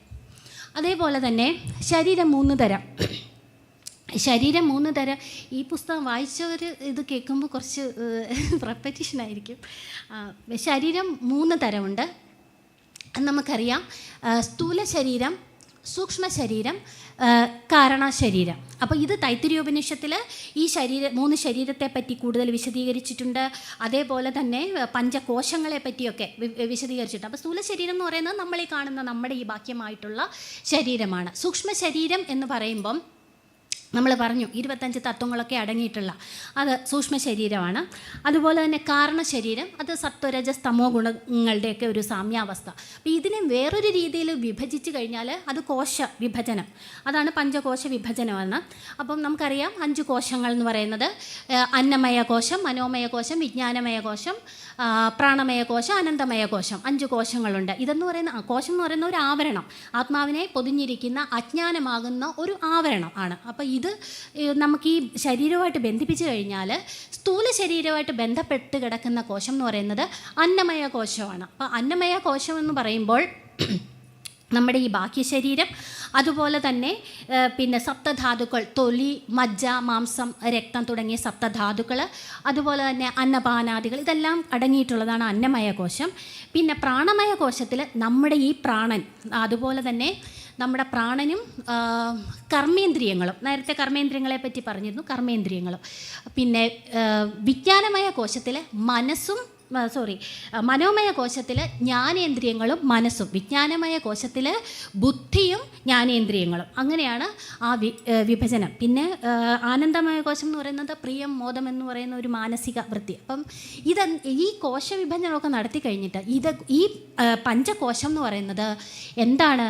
നമ്മൾ ആത്മാവുമായിട്ട് യാതൊരു ബന്ധവുമില്ലാത്ത, കാരണം ഇത് ഒരു ആവരണം മാത്രമാണ്, അനാത്മരൂപങ്ങളാണ്. അത് നമ്മൾ മനസ്സിലാക്കണം. ഈ പറഞ്ഞ എല്ലാ കാര്യങ്ങളും അനാത്മരൂപങ്ങളാണ്. അത് ആത്മാവെന്ന് പറയുന്നത് അതുകൊണ്ട് പഞ്ചകോശ വിലക്ഷണനാണ്. അപ്പം ഇതെന്ന് പറയുന്നത് പിന്നെ ആത്മരൂപങ്ങൾ ഏതൊക്കെ, അനാത്മരൂപങ്ങൾ ഏതൊക്കെ, അതായത് ആത്മാവുമായി ബന്ധപ്പെട്ട് നിൽക്കുന്നത് എന്തൊക്കെ, അനാത്മരൂപങ്ങൾ എന്തൊക്കെ എന്നുള്ള നമ്മുടെ ജീവിതത്തിൽ നമ്മളത് തത്വചിന്ത കൊണ്ട് വ്യവച്ഛേദിച്ചറിയണമെന്നാണ് പറയുന്നത്. ഇതിനെയാണ് ആത്മാനാത്മ വിവേകം എന്നൊക്കെ പറയുന്നത്. അതൊക്കെ വലിയ ഡെപ്തായിട്ടുള്ള ടോപ്പിക്കൊക്കെയാണ്, അതൊന്നും വിശദീകരിക്കുന്നൊന്നുമില്ല. പിന്നെ നമ്മുടെ ശങ്കരാചാര്യസ്വാമികൾ അതിന് ഉദാഹരണമായിട്ട് ആത്മബോധത്തിൽ, തൻ്റെ പ്രകരണകൃതിയായിട്ടുള്ള ആത്മബോധത്തിലൊക്കെ അത് ഉദാഹരിച്ച് പറയുന്നുണ്ട്. തണ്ടുലം അവഘാതത തുഷാഭിധി, അതായത് എപ്രകാരമാണോ നെല്ല് കുത്തിയിട്ട് പിന്നെ തുഷാദിവി, ഉമി, തവിട് മുതലായവ വേർതിരിച്ചിട്ട് നമ്മുടെ അരി ഏതൊരു പ്രകാരമാണോ അവഘാതം കൊണ്ട് വേർതിരിച്ചെടുക്കുന്നത്, ശുദ്ധമായിട്ട് വേർതിരിച്ചിരിക്കുന്നത്, അതുപോലെ തന്നെ നമ്മൾ യുക്തവഘാതം കൊണ്ട്, അതായത് നമ്മുടെ യുക്തി കൊണ്ട്, യുക്തിയുടെ കുത്തൽ, അതായത് യുക്തി കൊണ്ട് നമ്മൾ എന്ത് തിരിച്ചറിയണമെന്ന്, നമ്മൾ ഈ പിന്നെ നമ്മൾ അന്തരാത്മാവിനെ തിരിച്ചറിയണമെന്നാണ് പറയുന്നത്. അത് ആത്മരൂപങ്ങളും അനാത്മരൂപങ്ങളും ഒക്കെ. തത്വചിന്ത, യുക്താവഘാതം ഉദ്ദേശിക്കുന്നത് തത്വചിന്ത കൊണ്ട് പിന്നെ നമ്മൾ തിരിച്ചറിയണം ആത്മരൂപങ്ങളെ അനാത്മരൂപങ്ങളെ എന്നാണ് പറയുന്നത്. ഇതിനെയാണ് പഞ്ചകോശ വിവേകം എന്നൊക്കെ പറയുന്നത്. ഇത് വലിയൊരു ടോപ്പിക്കൊക്കെയാണ്. അപ്പം പിന്നെ അങ്ങനെ ആത്മാവിലെ മാലിന്യങ്ങളെ ഇപ്രകാരമെല്ലാം ഇല്ലാതാക്കി ശുദ്ധമായിട്ട് പിന്നെ ആക്കി തീർക്കണം. ഇതിന് വേണ്ടുന്നത് നിരന്തരമായിട്ടുള്ള സാധനയാണ്. കാരണം പെട്ടെന്നൊരു സുപ്രഭാതത്തിൽ നമുക്ക് ഈശ്വരചിന്ത, ഈ മരണസമയത്ത് ഈശ്വരചിന്ത വേണമെന്ന് പറഞ്ഞു കഴിഞ്ഞാൽ പെട്ടെന്ന് സുപ്രഭാതത്തിൽ ഉണ്ടാവില്ല. അത് നമ്മുടെ ജീവിതത്തിലെ അതൊരു നിരന്തരമായിട്ടുള്ള ശീലമായെങ്കിൽ മാത്രമല്ലേ പറ്റൂ. അതുപോലെ തന്നെ ബ്രഹ്മസാക്ഷാത്കാരമൊക്കെ കിട്ടണമെങ്കിൽ പിന്നെ വേദാന്തം നിശ്ചയിക്കുന്ന, അതായത് വിവേക ചൂടാമണിയിലൊക്കെ സാധനാചതുഷ്ടയം പറയുന്നുണ്ട്. സാധനാചതുഷ്ടയത്തിൽ 4 കാര്യങ്ങളാണ് പിന്നെ ബ്രഹ്മസാക്ഷാത്കാരം, 4 തരം സാധനങ്ങളെ പറ്റി പറയുന്നുണ്ട്. അതിലൊന്നെന്ന് പറയുന്നത് നിത്യാനിത്യ വസ്തു വിവേകമെന്നാണ്. ഇപ്പം ഞാൻ പറഞ്ഞ പോലെ ആത്മരൂപങ്ങളെ അനാത്മരൂപങ്ങളെ തിരിച്ചറിയണമെന്ന് പറഞ്ഞ പോലെ തന്നെ നിത്യമേത് അനിത്യമേത്, അത് നമുക്ക് പിന്നെ ഇവിടെ ഒരുപാട് പ്രാവശ്യം ചർച്ച ചെയ്ത ജഗന്മിഥ്യ ബ്രഹ്മസത്യം ജഗന്മിഥ്യ എന്നുള്ള ആ വാക്യം തന്നെയാണ്. അപ്പോൾ ബ്രഹ്മം മാത്രമാണ് സത്യം, ജഗത്തൊക്കെ ഈ കാണുന്ന പ്രപഞ്ചമൊക്കെ മിഥ്യയാണ്. അപ്പോൾ അതാണ് നിത്യമേത് അനിത്യ വസ്തുക്കളേത് എന്നുള്ള ആ തിരിച്ചറിവ്, അതാണ് ആദ്യത്തെ സാധനയിൽ ഉണ്ടാവുന്നത്. അപ്പം അതിനുശേഷം സാധകന് ഒരു വിരക്തി ജനിക്കും. അപ്പോൾ ഈ നിത്യവസ്തുക്കൾ ഏതെന്ന് മനസ്സിലാക്കി, അനിത്യവസ്തുക്കൾ ഏത് എന്ന് മനസ്സിലാക്കി, അനിത്യവസ്തുക്കളോട് ഒരു അറപ്പും വെറുപ്പും ജനിക്കാനായിട്ട് ഇടവരും. അങ്ങനെ ആ വിരക്തിയാണ് രണ്ടാമത്തേത്. മൂന്നാമത് ശമദമാദികളാണ്. 6 കാര്യങ്ങളുണ്ട്. ശമമെന്ന് പറഞ്ഞു കഴിഞ്ഞാൽ നമുക്കറിയാം നമ്മുടെ ഒരു മാനസികാവസ്ഥയാണ്. അതായത് ആത്മാവിലേക്ക് കോൺസെൻട്രേറ്റ് ചെയ്തിരിക്കുന്ന, അതായത് പിന്നെ ഒരു മാനസികാവസ്ഥയാണ്. അതുപോലെ ദമം എന്ന് പറയുന്നത് ജ്ഞാനേന്ദ്രിയങ്ങളും കർമ്മേന്ദ്രിയങ്ങളും ഒക്കെ ആ വ്യാപാരത്തിൽ നിന്ന് നമ്മൾ, അതായത് ശബ്ദാദി വ്യാപാരത്തിൽ നിന്ന് അതിനെ പിന്തിരിപ്പിക്കുക. അല്ലെങ്കിൽ പിന്നെ കർമ്മേന്ദ്രിയങ്ങളെ ആയാൽ പിന്നെ വാക്ക് തുടങ്ങിയ ആ വ്യാപാരത്തിൽ നിന്ന് പിന്തിരിപ്പിക്കുക. അപ്പം ഇതാണ് ദമം എന്ന് പറയുന്നത്. പിന്നെ ഉപരതിയുണ്ട്. ഉപരതി എന്ന് പറഞ്ഞാൽ മനസ്സിനെ പിന്നെ ബാഹ്യമായിട്ടുള്ള വ്യാപാരത്തിൽ നിന്ന് അടക്കി നിർത്തുക, അത് ഉപരതി. ഇനി തിദിക്ഷയുണ്ട്. അപ്പം നമ്മുടെ ജീവിതത്തിൽ ഒരുപാട് പ്രശ്നങ്ങൾ ദുഃഖങ്ങളൊക്കെ വരാൻ സാധ്യതയുണ്ട്. അപ്പം ഇതിനൊക്കെ നമ്മൾ പരിഹാരം തേടാതെ, ആവലാതി പറയാതെ, അല്ലെങ്കിൽ പിന്നെ ഇതിനെ പറ്റിയൊക്കെ കൂടുതൽ ചിന്തിക്കാതെ ഇത് പിന്നെ ക്ഷമാപൂർവം സഹിക്കുന്ന ഒരു അവസ്ഥ, അതാണ് തിദിക്ഷ. ഇത് കർമ്മവശാൽ നമുക്ക് വന്നു ചേർന്നതാണ് എന്ന് ക്ഷമാപൂർവം പിന്നെ മനസ്സിലാക്കുന്ന ഒരവസ്ഥ, അതാണ് തിദിക്ഷ എന്ന് പറയുന്നത്. ഇനിയുണ്ട് ശ്രദ്ധാവാൻ ലഭതേ ജ്ഞാനം. നമുക്കറിയാവുന്ന കാര്യമാണ്, ശ്രദ്ധയുള്ളവന് മാത്രമേ ജ്ഞാനം സിദ്ധിക്കാൻ പറ്റത്തുള്ളൂ. അപ്പം ഈ ശ്രദ്ധ എന്ന് പറയുന്നത് ഗുരുപദേശത്തിൽ ഈ തത്വചിന്തകളിലൊക്കെ ഉള്ള ശ്രദ്ധ, എന്നാലേ അത് സാധനയുടെ ഒരു ഭാഗമാണ് ശ്രദ്ധ. അതുപോലെ സമാധാനം. നമുക്ക് പരമാത്മ ചിന്ത മാത്രമായിരിക്കണം നമ്മുടെ മനസ്സിൽ. എന്നാലേ നമുക്ക് ബാക്കി വ്യാപാരത്തിലൊക്കെ മനസ്സിനെ തോന്നിയ വഴിക്കൊക്കെ വിട്ട് കഴിഞ്ഞാൽ നമുക്ക് സമാധാനം, നമുക്ക് ജീവിതത്തിൽ ഉദാഹരണമായിട്ട് നമുക്ക് നമ്മുടെ ജീവിതത്തിൽ തന്നെ നമുക്ക് ഇഷ്ടം പോലെ സംഭവങ്ങൾ അറിയാമല്ലോ. അപ്പോൾ അത് പരമാത്മ ചിന്തയിൽ മുഴുകി കഴിഞ്ഞു കഴിഞ്ഞാലുള്ള സമാധാനം, അതും ഈ സാധനയുടെ ഒരു ഭാഗമാണ്. അവസാനത്തേത് പിന്നെ നാലാമത്തേത് മുമുക്ഷത്വം. മുമുക്ഷത്വം എന്ന് പറഞ്ഞു കഴിഞ്ഞാൽ പിന്നെ മോക്ഷം നേടണമെന്നുള്ള തീവ്രമായിട്ടുള്ള ആഗ്രഹം. നമുക്കറിയാം അഹങ്കാരം, ബുദ്ധി, മനസ്സ്, ചിത്തം, അങ്ങനെ ദേഹം, ഇതൊക്കെ കൊണ്ട് നമുക്ക് എന്താണ് അജ്ഞാനം നമ്മൾ കുടലെടുത്തിട്ടുണ്ട്. ഇതൊക്കെ ശാശ്വതമാണ്. അപ്പോൾ ഈ അജ്ഞാനത്തിൽ നിന്നുള്ള ശാശ്വതമായിട്ടുള്ള അല്ലെങ്കിൽ ബന്ധങ്ങളിൽ നിന്നൊക്കെയുള്ള ശാശ്വതമായ മോചനം അതുണ്ടെങ്കിൽ മാത്രമേ നമുക്ക് മോക്ഷത്തിലേക്ക് പോകാനായിട്ട് സാധിക്കത്തുള്ളൂ. ഇത് 3 രീതിയിൽ, മോക്ഷം 3 രീതിയിലാണ്. മന്ദം, പിന്നെ മധ്യമം, പ്രവൃത്തം എന്ന രീതിയിലാണ്. മന്ദം എന്ന് പറഞ്ഞാൽ ആദ്യം നമുക്ക് സത്സംഗത്തിൽ കൂടി മോക്ഷത്തെ ആഗ്രഹിക്കുന്ന ആ തീവ്രമായ ഇച്ഛ വരാനുള്ള ഒന്നാമത്തെ പടി എന്ന് പറയുന്നത് അത് സത്സംഗത്തിൽ കൂടെ ഇതുപോലെയുള്ള ജ്ഞാനയജ്ഞങ്ങൾ ഒക്കെ അറ്റൻഡ് ചെയ്യുന്നതിലൂടെയൊക്കെ നമുക്കൊരു ചെറിയ ആഗ്രഹം വരും. പിന്നെ അടുത്തതായിട്ട് ഗുരുവിനെ സമീപിച്ച് ഗുരുപദേശം കിട്ടുമ്പോൾ അതിനുശേഷം എന്താണ് ഗുരുപദേശത്താൽ പിന്നെ തീവ്രമായിട്ടുള്ള വിരക്തിയൊക്കെ സമ്പാദിച്ച് അങ്ങനെ അത് പ്രവൃത്തമായിട്ടുള്ള അവസ്ഥ, മധ്യമ പ്രവൃത്തം, അങ്ങനെ അതാണ് സാധനാ ചതുഷ്ടയം. അപ്പോൾ ഈ സാധനകളൊക്കെ ഉണ്ടായെങ്കിൽ ആധ്യാത്മ സാധനകൾക്കുള്ള ഇത് അടിസ്ഥാനപരമായിട്ടുള്ള കാര്യങ്ങളാണതെല്ലാം, ഈ സാധനാ ചതുഷ്ടയമൊക്കെ. അപ്പോൾ അതെല്ലാം ഉണ്ടാകുമ്പോൾ നമ്മുടെ മനസ്സിൽ ഒരു നിസ്സംഗത ഉണ്ടാവുകയും അങ്ങനെ പിന്നെ നമ്മൾ ചിദാനന്ദ പദം പ്രാപിക്കാനോ അർഹരായി തീരുന്ന ഒരു മാനസികാവസ്ഥയിലൊക്കെ എത്തപ്പെടുകയൊക്കെ ചെയ്യുമെന്നാണ് പറയുന്നത്. ഇനി മരണാനന്തരം ഇപ്പം ഇമ്മീഡിയറ്റായിട്ട് ജനിക്കുന്നവർ, പിന്നെ വേറെ ഒരു കൂട്ടരുണ്ട്, സകാമകർമ്മം ചെയ്യുന്നവരും നിഷ്കാമകർമ്മം ചെയ്യുന്നവരും. അപ്പം ആ 2 പേരെ പറ്റിയാണ് എല്ലാ ഉപനിഷത്തുകളും ചർച്ച ചെയ്യുന്നത്. ഉപനിഷത്തുകളായാലും ഗീതയായാലും അവരെ പറ്റിയാണ്, അവരുടെ ഗതിയെ പറ്റിയാണ് ചർച്ച ചെയ്യുന്നത്. അപ്പം പിന്നെ സകാമകർമ്മം ചെയ്യുന്നവരും പിന്നെ പറയുന്ന കൂട്ടരും, പിന്നെ ജീവൻ മുക്തരായിട്ട് നിഷ്കാമകർമ്മികളും. അപ്പോൾ ഇത് 2 മാർഗത്തിൽ കൂടെ പോകുന്നു, സൗരമാർഗം, ചന്ദ്രമാർഗം. സൗരമാർഗം എന്ന് പറയുന്നത് അത് സാർ ഇവിടെ ഓൾറെഡി സംസാരിച്ചതാണ്, അതുകൊണ്ട് ഞാൻ ചുരുക്കി പറയാം. സൗരമാർഗം എന്ന് പറയുന്നത് മോക്ഷത്തിൻ്റെ മാർഗമാണ്, ഉത്തരായന മാർഗമാണ്. അത് നമ്മൾ ഉദ്ദേശിക്കുന്ന ലൗകികമായുള്ള ഉത്തരായനമല്ല. നമ്മുടെ ലൗകികമായുള്ള ഉത്തരായനം സ്റ്റാർട്ട് ചെയ്യുന്നത് പിന്നെ മകരം 1, അത് എന്നിട്ട് മിഥുന അവസാനം വരെ. കർക്കിടക 1 ലൗകികമായിട്ടുള്ള ദക്ഷിണായനം സ്റ്റാർട്ട് ചെയ്യും. അപ്പം ഇത് പ്രാണൻ്റെ അവസ്ഥ, നമ്മുടെ ആധ്യാത്മിക സ്ഥിതിയെയാണ് ഈ ഉത്തരായനം ദക്ഷിണായനം എന്ന് പറയുന്നത്, അല്ല ലൗകിക രീതിയ ഉള്ളതിനെയല്ല. ഇപ്പം ഒരാൾ പിന്നെ കർക്കിടക 1 മരണപ്പെട്ടാലും അയാളുടെ പ്രാണൻ്റെ സ്ഥിതി അല്ലെങ്കിൽ പ്രാണൻ്റെ അവസ്ഥ അല്ലെങ്കിൽ ആധ്യാത്മിക സ്ഥിതി ഉത്തരായനത്തിലാണെങ്കിൽ നിശ്ചയമായും ഈ സൗരമാർഗത്തിൽ ഉത്തരായന മാർഗത്തിൽ തന്നെ, അത് മോക്ഷത്തിൻ്റെ മാർഗത്തിൽ തന്നെ ആയിരിക്കും. എന്നാൽ ദക്ഷിണായനത്തിൽ പിന്നെ ഉത്തരായനത്തിൽ പ്രാണൻ്റെ സ്ഥിതി അത്തരത്തിലുള്ള ഒരാൾക്ക് ഇതുപോലെ തന്നെ ഉത്തരായനം ലഭിക്കണമെന്നില്ല. അപ്പം ദക്ഷിണായന മാർഗത്തിലേക്ക് പോയ ആൾക്ക് നിഷ്കാമ കർമ്മമൊക്കെ ചെയ്ത് ഈ തിരിച്ച് നമ്മുടെ പിന്നെ മോക്ഷത്തിൻ്റെ മാർഗമായിട്ടുള്ള ഉത്തരായനത്തിലേക്ക് വരാനായിട്ട് സാധിക്കും. അതത്ര എളുപ്പമല്ലെന്നാണ് ഭഗവാൻ പിന്നെ പറയുന്നത്. അപൂർവമാണ്. മനുഷ്യാനാം സഹസ്രേഷു കശ്ചിത് യദതി സിദ്ധയെ എന്നാണ് ഭഗവാൻ തൻ്റെ ജ്ഞാനവിജ്ഞാന യോഗത്തിൽ പറയുന്നത്. അപ്പം ഇത്തരത്തിൽ ആത്മജ്ഞാനം, അതായത് 1000 പേരിൽ ഒരാളോ മറ്റോ ആണ് ഈ ജ്ഞാനസിദ്ധിക്ക് വേണ്ടിയിട്ട് പരിശ്രമിക്കുന്നത്. അതിലൊരാളോ മറ്റോ ആണ് തന്നെ പൂർണ്ണമായിട്ട് അറിയുന്നത് എന്ന് ഭഗവാൻ പറയുന്നുണ്ട്. മറ്റൊരിടത്തും ഗീതയിൽ പറയുന്നുണ്ട്, പിന്നെ ആത്മജ്ഞാനത്തെക്കുറിച്ച് കേൾക്കാനോ പറയാനോ പോലും ആളെ കിട്ടുക എന്ന് പറയുന്നത് പിന്നെ അപൂർവമായിട്ടുള്ള ഒരു കാര്യമാണ്.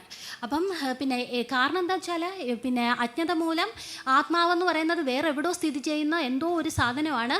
അപ്പം പിന്നെ അത് സമയം കിട്ടുമ്പോൾ അല്ലെ പിന്നീട് സമയമുണ്ടല്ലോ അപ്പം പോയി കണ്ടെത്താമെന്നൊക്കെയുള്ളൊരു ധാരണയുണ്ട്. പക്ഷേ നമ്മുടെ തന്നെ സ്വരൂപമാണ്. അപ്പോൾ ഇത് തന്നെയാണ് പിന്നെ കഠോപനിഷത്തിലും പറയുന്നത്. അപ്പോൾ അത് മരണശേഷം ആത്മാവില്ല എന്ന ചിലർ പറയുന്നു എന്ന് നജികേതസ് പിന്നെ യമൻ്റെ അടുത്ത് ചോദിക്കുന്നുണ്ട്. അപ്പോൾ അതിന് ഉത്തരവായിട്ട് അദ്ദേഹം പറയുന്നതാണ് ശ്രവണായാപി ബഹുർഭിയോന ലഭ്യ. അപ്പം മരുന്നിന് പോലും ഇവരെ കിട്ടാനില്ല. അതായത് ആത്മാവിനെ പറ്റി കേൾക്കാനോ പിന്നെ പറയാനോ, ഇത് അറിഞ്ഞാചരിക്കുക എന്ന് പറയുന്ന പ്രധാനപ്പെട്ട കാര്യമാണ്. പറയുകയാണ്, എന്ത് അത്ഭുത വസ്തുക്കളെ പോലെ, അങ്ങനെ ഉള്ള കൂട്ടരെ അത്ഭുത വസ്തുക്കളെ പോലെ ദുർലഭമാണ് എന്ന് കഠോപനിഷത്തിലെ ശ്ലോകത്തിലും പറയുന്നുണ്ട്. അപ്പോൾ ഈ അറിഞ്ഞാചരിക്കുക, നമ്മൾ കേൾക്കാനോ പറയുന്നതോ ഓക്കെ, അറിഞ്ഞാചരിക്കാത്തത് എന്തുകൊണ്ടാണെന്ന് വെച്ചാൽ പലരും എന്താണ് സാധനയ്ക്ക് ബലം കൊടുക്കാത്തത് കൊണ്ട്, അലസതയും മടിയും കാരണം സാധനയ്ക്ക് ബലം കൊടുക്കുന്നില്ല. പിന്നൊന്ന് വാസന നിമിത്തമാണ്. നമ്മുടെ വാസന, നമുക്ക് അഹങ്കാരം ഉണ്ടാകും, നമുക്ക് അതുപോലെ തന്നെ അഭിമാനബോധം, കാമനകൾ, അങ്ങനെയൊക്കെയുള്ള കാര്യങ്ങൾ കാരണമാണ്. അപ്പം നമ്മൾ സദ്ഗുരുവിൽ നിന്ന് തത്വങ്ങളൊക്കെ മനസ്സിലാക്കിയിട്ടുണ്ട്, പക്ഷേ നമ്മുടെ ജീവിതത്തിൽ അത് ഇംപ്ലിമെൻറ്റ് ചെയ്യാൻ പറ്റാതെ ഇതുപോലെ സാധനകളുടെയും വാസനകളുടെയൊക്കെ കാര്യം കാരണമാണ്. അപ്പം ഈ വാസനകളൊക്കെ നിശേഷം നീങ്ങിക്കഴിഞ്ഞാൽ മാത്രമേ പുനരാവൃത്തി ഇല്ലാത്ത ഒരു അവസ്ഥയിലേക്ക് പോകാനായിട്ട് പറ്റുകയുള്ളൂ. അപ്പം ജീവൻ്റെ ബദ്ധാവസ്ഥ, ഇപ്പം എല്ലാ ഉപനിഷത്തുക്കളായാലും ഗീതയായാലും സൗരമാർഗ്ഗമാണ് ഉപദേശിക്കുന്നത്, ചന്ദ്രമാർഗ്ഗം അവർ ഉപദേശിക്കുന്നതേ ഇല്ല. ബദ്ധാവസ്ഥയിൽ നിന്നും മോക്ഷാവസ്ഥയിലേക്ക് പോകാനായിട്ട് ധാരാളം ഉപായങ്ങളൊക്കെ, അടിസ്ഥാന പദ്ധതികളൊക്കെ, അതാണ് ഗീതയിലെ ജ്ഞാനയോഗം, കർമ്മയോഗം, സാഖ്യയോഗം, ജ്ഞാനവിജ്ഞാനയോഗം, സന്യാസയോഗം, ഭക്തിയോഗം, ഇതെല്ലാം അത് അങ്ങനെയുള്ള അനുഷ്ഠാന പദ്ധതികളാണ്. ഇതെല്ലാം മാർഗത്തിലേക്ക് പോകാനുള്ള. ധ്യാനയോഗം എടുക്കാം ഉദാഹരണമായിട്ട്. ധ്യാനയോഗത്തിൽ എന്താണ്, നമ്മുടെ മനസ്സിൻ്റെ ഇന്ദ്രിയങ്ങളും പരന്നൊഴുകുന്ന ശക്തിയെ സംഭരിച്ച് അത് കുണ്ടലിനിയിൽ കൊണ്ടെത്തിച്ചിട്ട് മുകളിലേക്ക്, അതായത് സൗരമാർഗത്തിലേക്ക് പോകാനുള്ള ഒരു പ്രാണായാമ പദ്ധതിയാണ്. അതേപോലെ തന്നെയാണ് ജ്ഞാനമാർഗം. ജ്ഞാനമാർഗം എന്ന് പറയുമ്പോൾ നഹി ജ്ഞാനേന സദൃശ്യം എന്നാണ്. പവിത്രമിഹ വിദ്യതേ, ജ്ഞാനത്തിന് തുല്യമായിട്ട് ഒന്നും തന്നെയില്ല, അതിന് പകരം വെക്കാനായിട്ട് ഒന്നും തന്നെയില്ല.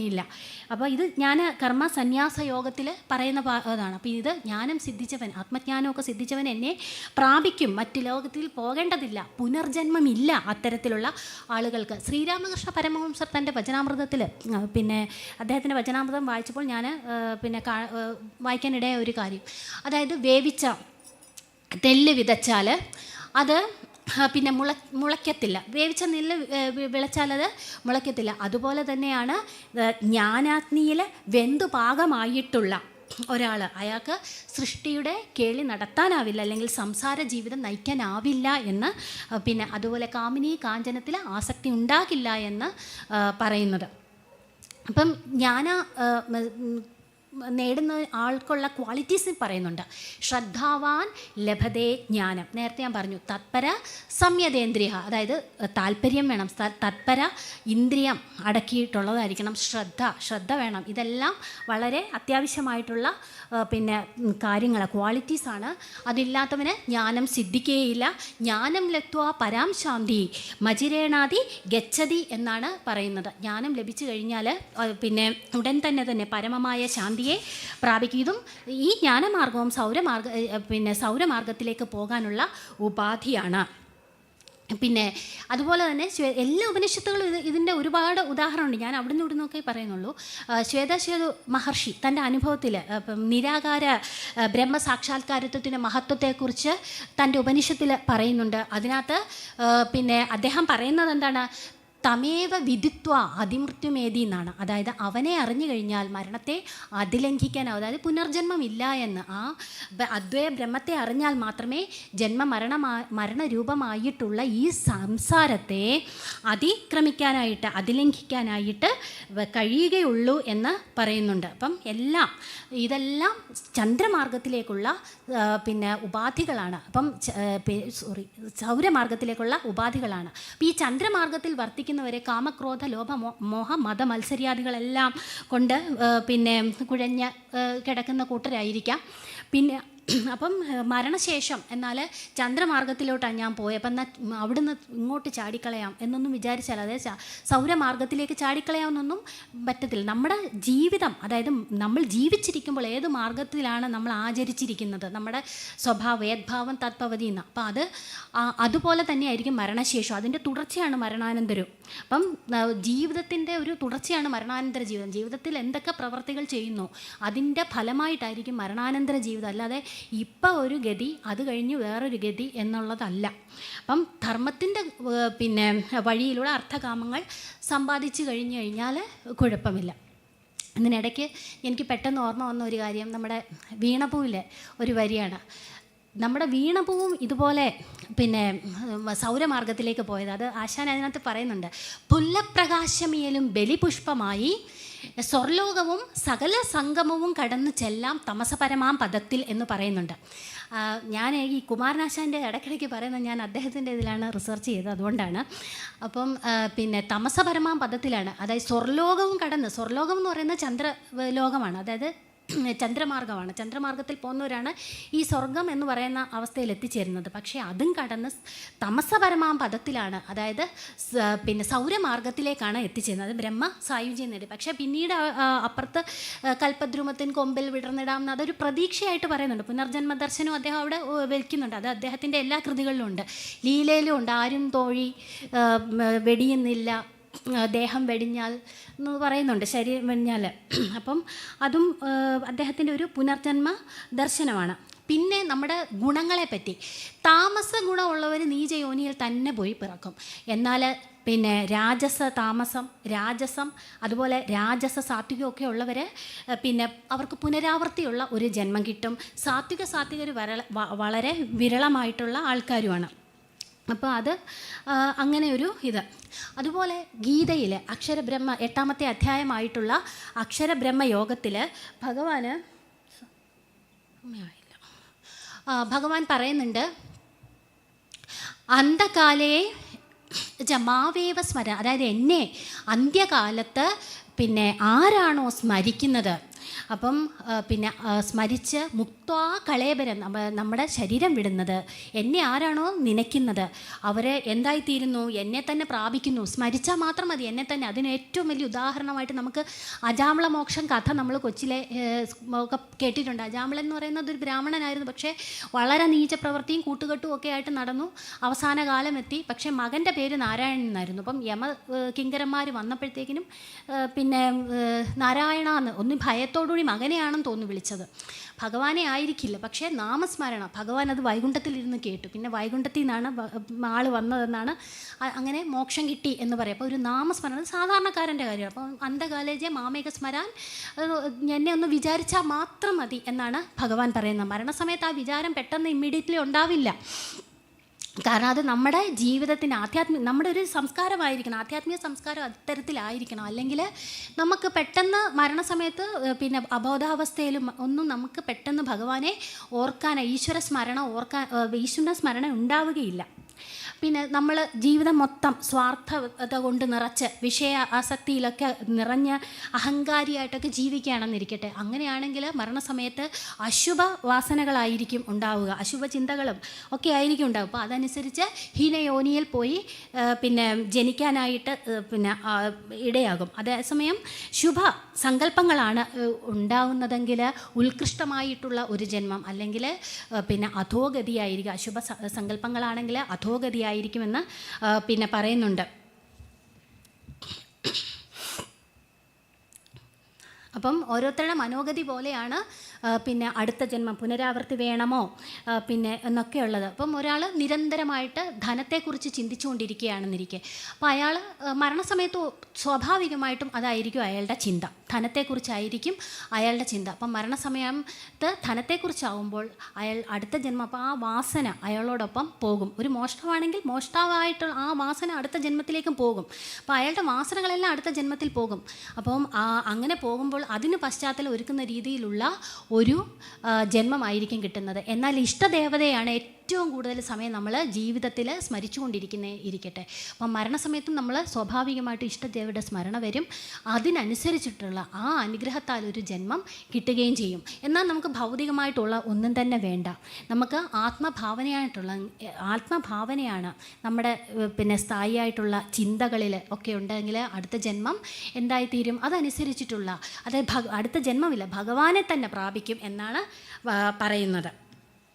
അതുപോലെ ഇത് പിന്നെ നമ്മുടെ സാധാരണ ഒരു മനുഷ്യൻ്റെ കാര്യം. ഇനി യോഗിയായിട്ടുള്ള ഒരാളുടെ കാര്യം പറയാം. കുറച്ച് ധ്യാനമൊക്കെ പരിശീലിച്ചിട്ടുള്ള പിന്നെ ഒരു ഭഗവാൻ പറയുന്നുണ്ട്, പ്രയാണകാലേ മനസാചലേന ഭക്തിയായുക്തോ യോഗബലേന ചൈവ എന്നാണ് പറയുന്നത്. അപ്പം മരണവേളയിൽ ഭക്തിയും യോഗബലവും കൊണ്ട് ഭ്രൂമത്യത്തിലേക്ക് പിന്നെ പ്രാണനെ നമുക്ക് ഉറപ്പിക്കാൻ കഴിയും. അത് പ്രാണായാമ പദ്ധതി അറിയാവുന്നതാണ്. അപ്പോൾ അത് അങ്ങനെ പരമപുരുഷനെ അത്തരത്തിൽ ധ്യാനിക്കുമ്പോൾ അവർക്ക് എന്തായിത്തീരും? അവരും പുനർജന്മമില്ലാത്ത അവസ്ഥയിലേക്ക് പരമപുരുഷനെ പ്രാപിക്കും എന്നാണ് പറയുന്നത്.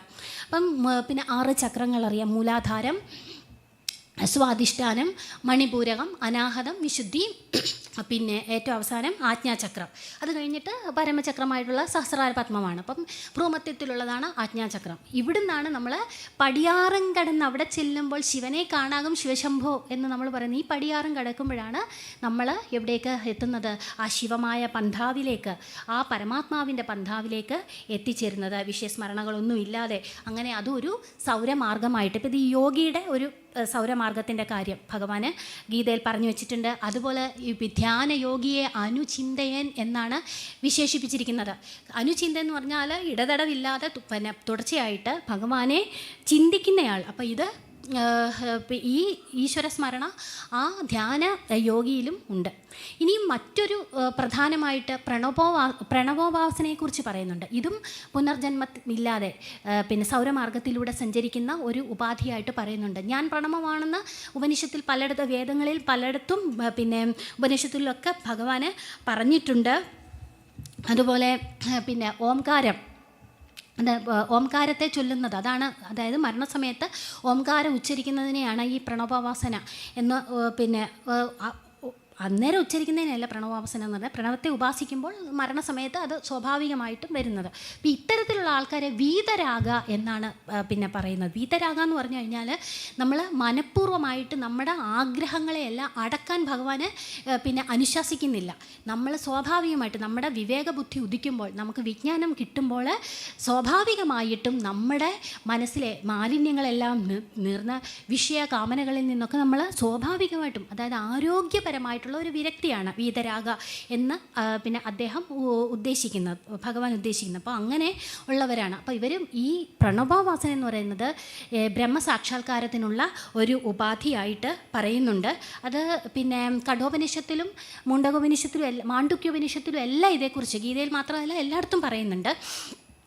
ഗീതയിൽ സർവദ്വാരാമി സംയമി, അതായത് എല്ലാ ഇന്ദ്രിയ കവാടങ്ങളും അടച്ചുകൊണ്ട് ഓമിത്യേകാക്ഷരം ബ്രഹ്മ വ്യാഹരൻ മാമനുസ്മരൻ യപ്രയാതി ത്യജൻ ദേഹം സയാതി പരമാംഗതി എന്ന് പറയുന്നുണ്ട്. അപ്പം ഈ പിന്നെ ബ്രഹ്മവാചകമായിട്ടുള്ള ഓംകാരം, ഈ പ്രണവാക്ഷരം ഉച്ചരിച്ചുകൊണ്ട് എന്നെ ധ്യാനിച്ചുകൊണ്ട് ആര് ദേഹം വിട്ടുപോകുന്നുവോ അയാൾ എന്നെ തന്നെ പ്രാപിക്കും, അല്ലെ ലക്ഷ്യം പ്രാപിക്കും എന്ന് പറയുന്നുണ്ട്. അപ്പം ഇങ്ങനെ നാദബ്രഹ്മ നമ്മൾ ലയിച്ച് ചേർന്ന് ജന്മസാഫല്യം കിട്ടി. ഇങ്ങനെ ഒരു ഇതും കുമാരനാശാൻ്റെ ഒരു കൃതികളിലുണ്ട്. അദ്ദേഹത്തിൻ്റെ നളിനിയിൽ, അതായത് നിഗൂഢ വൈഖരിയായിട്ട് വ്യോമമണ്ഡലത്തിലേക്ക് അവസാനം പിന്നെ നളിനി ഉയർന്നു പോകുന്നുണ്ട്. നളിനിയും ഇതുപോലെ സർവദ്വാരാമി സംയമി ആയിരുന്നു. പഞ്ചവൃത്തികൾ 5 അടക്കി പിന്നെ ശമതവാദികൾ ശീലിച്ച് കാനനത്തിൽ കഴിഞ്ഞവളാണ്, ഒരു സന്യാസിനിയെ പോലെ കഴിഞ്ഞവളാണ്. അപ്പോൾ അവൾ പ്രണവോപാസന ശീലിച്ചിട്ടുണ്ടായിരുന്നു. അപ്പോൾ അങ്ങനെ അത്തരത്തിൽ പിന്നെ ആ ഓംകാരം ത്തിലൂടെയാണ് ആ ജീവൻ പോയതായിട്ട് അദ്ദേഹം അതിൽ പറയുന്നുണ്ട്. ഉദാഹരണമായിട്ട് ഞാൻ ഇടയ്ക്ക് പറയുന്നതേ ഉള്ളൂ.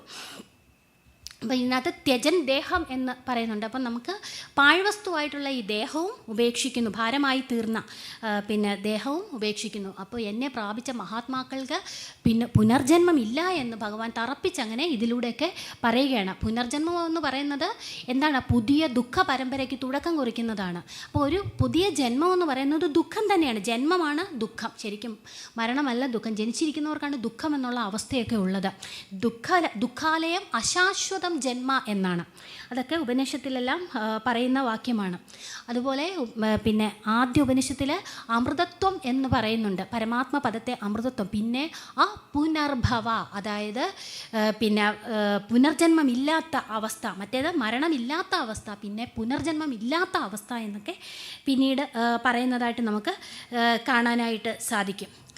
എല്ലാ പിന്നെ നമുക്ക് അനന്തകോടി ബ്രഹ്മാണ്ടങ്ങളുണ്ട്, എല്ലായിടത്തും പുനർജന്മമുണ്ട്. ആ പിന്നെ ഭുവനാലോക പുനരാവർത്തി നോർജുന എന്നാണ്.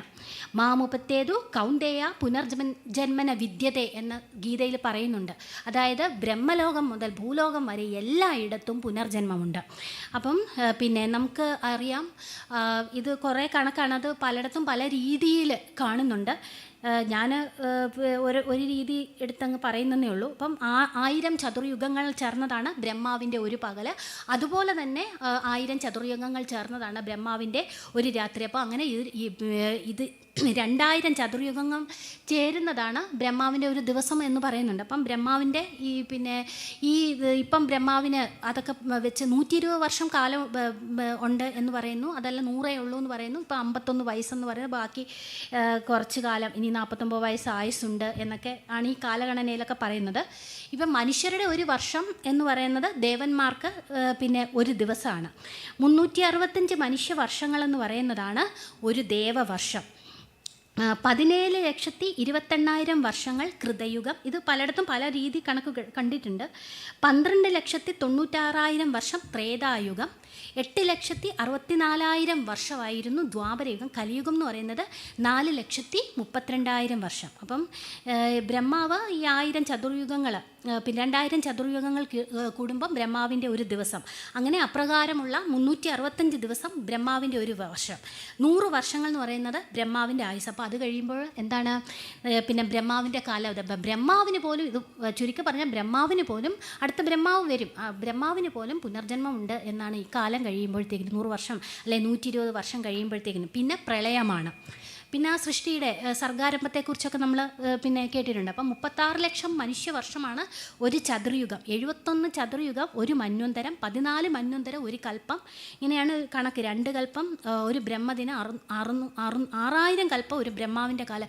പക്ഷേ ഈ കണക്കുമൊക്കെ വേറെ അടുത്ത് വേറെ രീതിയിൽ ഞാൻ കണ്ടിട്ടുണ്ട്. അപ്പം നമ്മളിപ്പം നടക്കുന്നത് വൈവസ്വത മന്വന്തരമാണ്. അപ്പോൾ സാവർണി മന്വന്തരമാണ് 8ാമത്തെ മന്വന്തരത്തിൽ. നമ്മൾ ഭാഗവതത്തിൽ കേട്ടിട്ടുണ്ട് മഹാബലി ഇന്ദ്രനായിട്ട് വരുമെന്നും സപ്തർഷികളായിട്ട് വ്യാസനും അശ്വത്ഥാമാവും ഒക്കെ വരുമെന്നൊക്കെ കേട്ടിട്ടുണ്ട്. അപ്പം പകൽ സമയം ബ്രഹ്മാവ് സൃഷ്ടി വ്യാപാരം നടത്തുന്നു. രാത്രിയിൽ എല്ലാ സൃഷ്ടിജാലങ്ങളും എന്താണ് സംഭവിക്കുന്നത്? അവ്യക്തത്തിൽ ലയിക്കുന്നു. ഇതുപോലെ തന്നെയാണ് ഈ അവ്യക്തത്തിൽ ലയിക്കുന്ന ഒരു പ്രക്രിയ തന്നെയാണ് മരണം. അതായത് രാത്രിയാഗമേ പ്രലീയന്തേ തത്ര അവ്യക്ത സജ്ഞകേന്ന്. അപ്പം അത് പ്രളയമാണ്. അപ്പം ഇങ്ങനെ മരണവും ഇതുപോലെ അവ്യക്തത്തിൽ ലയിക്കുകയാണ്. അപ്പം നമ്മുടെ വാസനകളും ഇതുപോലെ അവ്യക്തത്തിൽ ലയിക്കുകയാണ്. പിന്നെ സ്ഥൂല ശരീരം വീണ്ടും സ്വീകരിക്കുമ്പോൾ ഇതെല്ലാം വ്യക്തഭാവത്തിലേക്ക് വരുന്നു എന്നാണ് പറയുന്നത്. ഇനിയും അടുത്തത് ആയിട്ട് ഏത് കാലത്ത് മൃത്യുവിനെ പ്രാപിക്കുന്നവർക്കാണ് പുനരാവൃത്തി ഉണ്ടാവുന്നത്, ഏത് കാലത്ത് പ്രാപിക്കുന്നവർക്കാണ് ജന്മമില്ലാത്തത് എന്നൊക്കെ പറയുന്നുണ്ട്. ഇത് നമ്മുടെ കഠോപനിഷത്തിൽ പറയുന്നതാണ്. അപ്പോൾ അതിൽ അഗ്നി, പ്രകാശം, പകൽ, ശുക്ലപക്ഷം, ഉത്തരായനത്തിലെ 6 മാസം. ഇത് എന്താണ് ബ്രഹ്മപദത്തെ പ്രാപിക്കുന്ന, അതായത് സൗരമാർഗമാണ്, സൂര്യമണ്ഡലത്തെ പ്രാപിക്കുന്നതാണ്. ഇത് മോക്ഷപഥമാണ്. ഇവർക്ക് ഇതില്ല. ഇത് തന്നെ നാരായണത്തിലും പറയുന്നുണ്ട്.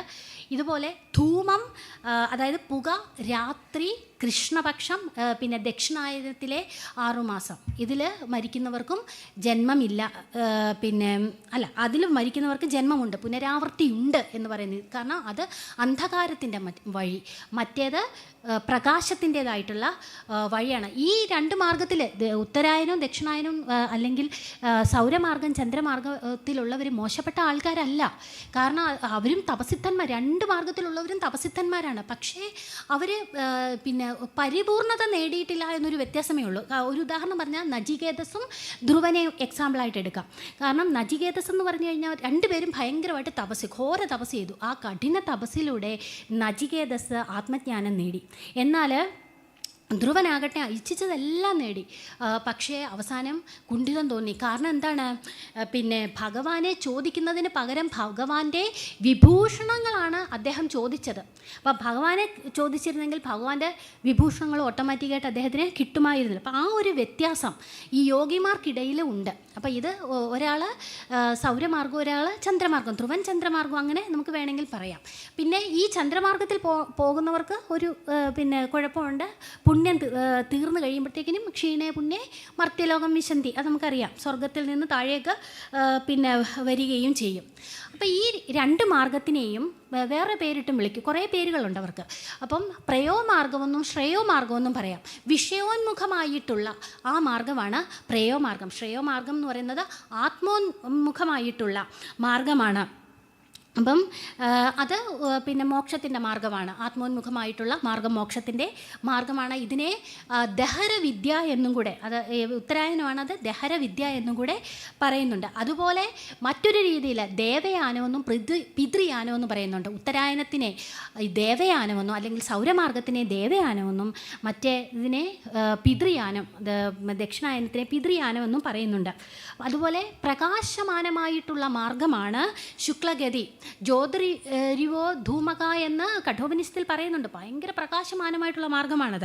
അപ്പം ശുക്ലഗതി. അപ്പം അതുപോലെ തന്നെ അന്ധകാരാവൃതമായിട്ടുള്ള മാർഗമാണ് കൃഷ്ണഗതി. ഇതെന്ന് പറയുന്നത് ഏതാണ്? ദക്ഷിണായന മാർഗമാണ്. ഒന്ന് ഭൗതികവും ഒന്ന് ആധ്യാത്മികവുമായിട്ടുള്ള മാർഗമാണ്. ഇതിനെ മറ്റൊരു രീതിയിലും പറയുന്നുണ്ട്, നിവൃത്തി പ്രവൃത്തി എന്ന് പറഞ്ഞത്. അതായത് സംസാരത്തിൽ നിന്നും ഈ ലോകബന്ധങ്ങളിൽ നിന്നും എല്ലാം നിവൃത്തി, അതാണ് നിവൃത്തി മാർഗം. പ്രവൃത്തി മാർഗം എന്ന് പറയുന്നത് ബന്ധിപ്പിക്കുന്ന മാർഗമാണ്.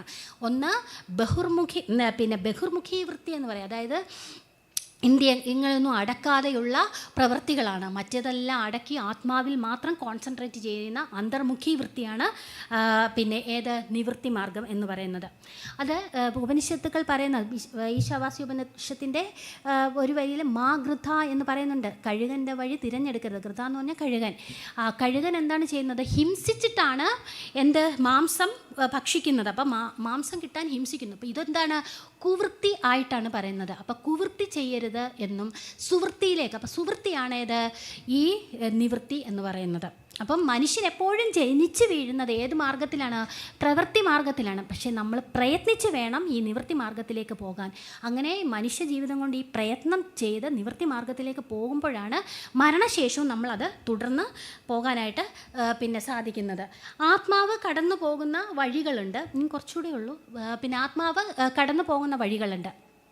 അപ്പം നമുക്കറിയാം, ജീവൻ മുക്തരാണ് ഒരു കൂട്ടർ. ജീവൻ മുക്തർ എന്ന് പറഞ്ഞു കഴിഞ്ഞാൽ അവർക്ക് പുനർജന്മമേ ഇല്ലാത്തതാണ് ബ്രഹ്മസാക്ഷാ. എന്നാൽ ക്രമമുക്തി അടുത്തത്. അപ്പം ഇതേപ്പറ്റിയൊക്കെ പൂർണ്ണ ബോധ്യമുണ്ട്. പ്രണവാവാസന സ്വീകരിച്ചിട്ടുണ്ട്, അല്ലെങ്കിൽ ഗുരുവിൻ്റെ ഉപദേശമൊക്കെ കൊണ്ട് നമുക്ക് വേദാന്ത രീതികളൊക്കെ മനസ്സിലാക്കിയിട്ടുണ്ട്. പക്ഷേ പൂർണ്ണമല്ല, എന്തോ സാധനയുടെയൊക്കെ അഭാവം കാരണം പൂർണ്ണമല്ല. അതാണ് ക്രമമുക്തിക്ക് അർഹരായിട്ടുള്ള ജീവൻ മുക്തരെന്ന് പറഞ്ഞാൽ ജീവിച്ചിരിക്കുമ്പോഴേ മുക്തരായി. ഇപ്പം ഉദാഹരണമായിട്ട് നമുക്ക് വ്യാസനെയും ശ്രീരാമകൃഷ്ണ പരമഹംസർ അങ്ങനെ പല വിവേകാനന്ദ സ്വാമികളെയൊക്കെ ജീവൻ മുക്തരുടെ ഗണത്തിൽപ്പെടുത്താം. ഇത് ഉത്തരായന മാർഗം സ്വീകരിച്ചവരാണ് ക്രമമുക്തിക്ക് അർഹരായിട്ടുള്ളവർ. പിന്നെയുള്ളവർ വിഷയത്തിലൊക്കെ കുടുങ്ങി കർമ്മബഹുലമായിട്ട് സകാമ കർമ്മങ്ങളൊക്കെ ജീവിച്ചുള്ളവർ. മറ്റേ ആദ്യത്തേത് ജ്യോതിർമാർഗമാണ്. ഇത് ധൂമമാർഗം, പിതൃമാർഗത്തിലേക്ക്. കടുത്ത അധർമ്മം ചെയ്തവർ, അവർ ഹീനയോനിയിൽ പോയി പിറക്കുന്നു. അപ്പം എപ്പോഴും ഉപനിഷത്തുകളൊക്കെ ചർച്ച ചെയ്യുന്നത് ഈ ദേവയാന പിതൃയാന മാർഗത്തിലൂടെ പോയവരെ പറ്റി. അപ്പം ഉത്തരായന മാർഗത്തിൽ ആത്മാവ് കടന്നു പോകുന്ന വഴികളെക്കുറിച്ചാണ് ഇനി പറയുന്നത്. അപ്പം പ്രകാശമാനമായിട്ട് രശ്മ്യാനുസാരി എന്നാണ് ബ്രഹ്മസൂത്രത്തിൽ പറയുന്നത്. ബ്രഹ്മസൂത്രത്തിൽ ഇതിന് ഒരു അധികരണം തന്നെയുണ്ട്. അപ്പോൾ പ്രകാശമായി തീരുന്ന ഒരു അവസ്ഥയിൽ, അതായത് ദേഹം വെടിഞ്ഞു കഴിഞ്ഞാൽ പ്രകാശമായി തീരുന്നു ഈ മാർഗത്തിലുള്ളവർ. എന്നിട്ട് സൂര്യരശ്മികളെ, രശ്മ്യാനുസാരി സൂര്യരശ്മികളെ അവലംബമാക്കി സഞ്ചരിക്കുന്നു. പകലെന്നോ രാത്രിയെന്നോ ഇല്ല, രാത്രിയിലും സൂര്യരശ്മിയുടെ സാന്നിധ്യമുണ്ട്, നമുക്ക് കാണാൻ പറ്റുന്നില്ല, അതുകൊണ്ടല്ലേ ചൂട് അനുഭവപ്പെടുന്നത്. അങ്ങനെ സഞ്ചരിക്കുന്നു. അപ്പോൾ ഇവരെ സ്വീകരിക്കാനായിട്ട് കുറേ ദിവ്യലോകങ്ങളിൽ കൂടെയാണ് ഇവർ കടന്നു പോകുന്നത്. ഇവരെ സ്വീകരിക്കാനായിട്ട് കുറേ ദേവതമാർ വരുന്നുണ്ട്. അപ്പം ഇവർക്കൊക്കെ അതിർത്തി, ഈ ദേവതമാർക്കൊക്കെ അതിർത്തിയുണ്ട്. ആ അതിർത്തി വരെ ഇവർ പോകത്തുള്ളൂ. എന്നിട്ട് അവർ അടുത്ത ദേവതയ്ക്ക് ഇവരെ ഹാൻഡ് ഓവർ ചെയ്യും. അപ്പം അങ്ങനെ കൈമാറും. അപ്പോൾ ഇങ്ങനെ പോകുമ്പോൾ ഫസ്റ്റ് ഇവർ ഈ നിഷ്കാമകർമ്മികളായിട്ടുള്ള ഉത്തരവായന മാർഗത്തിൽ സഞ്ചരിക്കുന്ന ഈ രശ്മ്യാനുസാരികളായിട്ടുള്ള പ്രകാശമായി തീർന്നവർ ആദ്യം സ്വീകരിക്കുന്നത് ആരാണ്? ഏത് ദേവതയാണ്? അഗ്നിദേവതയാണ്. അഗ്നിദേവത, പിന്നീട് ജ്യോതിർദേവത, അഹർ ദേവത, പിന്നെ പിന്നെ ശുക്ലപക്ഷ ദേവത, ഉത്തരായന ദേവത, പിന്നെ സംവത്സര ദേവത, അത് കഴിഞ്ഞവർ ദേവലോകത്തെത്തും. അപ്പം ഇതിന് കുറേ ദശയൊക്കെ പറയുന്നുണ്ട്. അഗ്നിയുടെ ദശ ആർച്ചിഷി ദശയെന്നും, അഹർദേവത അഗ്നികി ദശയെന്നും, ശുക്ലപക്ഷ ദേവതയുടെ ശുക്ലപക്ഷ ദശ പാക്ഷികി ദശ, ഉത്തരായണി ഷൺമാസി ദശ എന്നൊക്കെ പറയുന്നുണ്ട്, സംവത്സരി ദശ എന്നൊക്കെ പറയുന്നുണ്ട്. അപ്പോൾ അങ്ങനെ ഇവർ ദേവലോകത്തെത്തി. അപ്പം അത് കഴിഞ്ഞിട്ട് അടുത്ത ദേവതമാർ വരികയാണ്. അടുത്ത ദേവത എവിടേക്കാണ് കൊണ്ടെത്തിക്കുന്നത്? വായു ലോകത്തിലേക്ക് കൊണ്ടെത്തിക്കും. അത് കഴിഞ്ഞിട്ട് ആദിത്യലോകം. ആദിത്യലോകം എന്ന് പറഞ്ഞാൽ വളരെ തീക്ഷ്ണമായിട്ടുള്ള സൂര്യപ്രകാശമൊക്കെ ഉള്ള ഒരു ലോകമാണ്. സൗരി ദശ എന്നൊക്കെ പറയും. അവിടെ കൊണ്ടെത്തിക്കും. അത് കഴിഞ്ഞിട്ട് ചന്ദ്രലോകത്ത്, അവിടെ ശീതളമായിട്ടുള്ള ഒരു പിന്നെ ശാന്തി, ചന്ദ്രപ്രകാശം വളരെ ശീതളമാണല്ലോ, അപ്പോൾ അങ്ങനെ ഒരു ലോകത്തെത്തിക്കും. അത് കഴിഞ്ഞ് വിദ്യുത് ലോകത്ത് എത്തിക്കും. അതാണ് വൈദ്യുതി ദശയാണ്. അപ്പം വരുണലോകം, ഇന്ദ്രലോകം, പിന്നീട് ഏറ്റവും അവസാനം പിന്നെ എവിടെ എത്തും? ബ്രഹ്മലോകം, പ്രജാപതിയുടെ ലോകത്തെത്തും. ഇവിടെയാണ് വളരെ പ്രകാശമാനമായിട്ടുള്ള ഒരു ലോകമാണത്. സൂര്യചന്ദ്രന്മാരും നക്ഷത്രങ്ങളും ഈ ലൗകികമായിട്ടുള്ള എല്ലാ പ്രകാശങ്ങളും അസ്തപ്രഭമാക്കുന്ന അലൗകികമായിട്ടുള്ള ഒരു ദിവ്യപ്രകാശത്തിൻ്റെ ഒരു ലോകത്ത് അവർ എത്തിച്ചേരും. അത് അനാവർത്തിതമായിട്ടുള്ള ഒരു ലോകമാണ്. ഇനി അടുത്തത് പിന്നെ ദക്ഷിണായനം. അത് പിന്നെ ആവർത്തിതമായിട്ടുള്ള പിതൃയാന മാർഗം. അതിൽ ഫസ്റ്റ് അപ്പോൾ ഈ അവർ ജലമയമായ, മറ്റേത് പ്രകാശമാണെങ്കിൽ ഇത് ജലമയമായിട്ടുള്ള ഒരു ശരീരമാണ് സ്വീകരിക്കുന്നത്. അപ്പം ഇവരും പിന്നെ ധൂമത്തെ പ്രതിനിധാനം ചെയ്യുന്ന ആദ്യം പിന്നെ ഇത് പിന്നെ ധൂമ്രദശയാണല്ലോ. അപ്പോൾ അത് പിന്നെ ദേവത ആദ്യം വരുന്നു, പിന്നെ കൃഷ്ണപക്ഷ ദേവത വരുന്നു, അതിനുശേഷം ദക്ഷിണായന ദേവത വരുന്നു, പിന്നെ ചന്ദ്രലോകത്ത് എത്തിച്ചേരുന്നു. അപ്പോൾ ചന്ദ്രലോകം തന്നെയാണ് ഏത്? ഇത് ചാന്തോഗ്യോപനിഷത്തിൽ ഒരുപാട് വിശദീകരിച്ചൊക്കെ പറയുന്നുണ്ട്.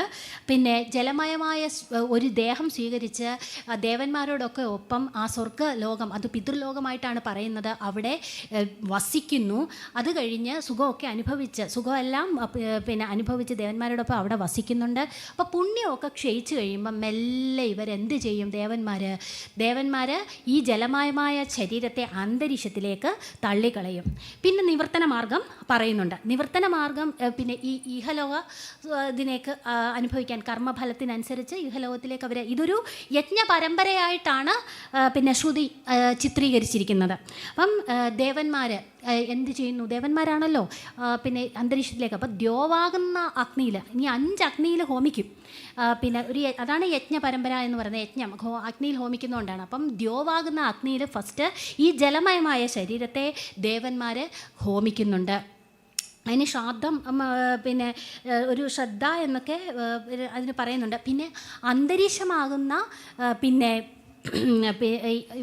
അങ്ങനെ ദ്യോവാകുന്ന അഗ്നിയിൽ ഹോമിക്കും.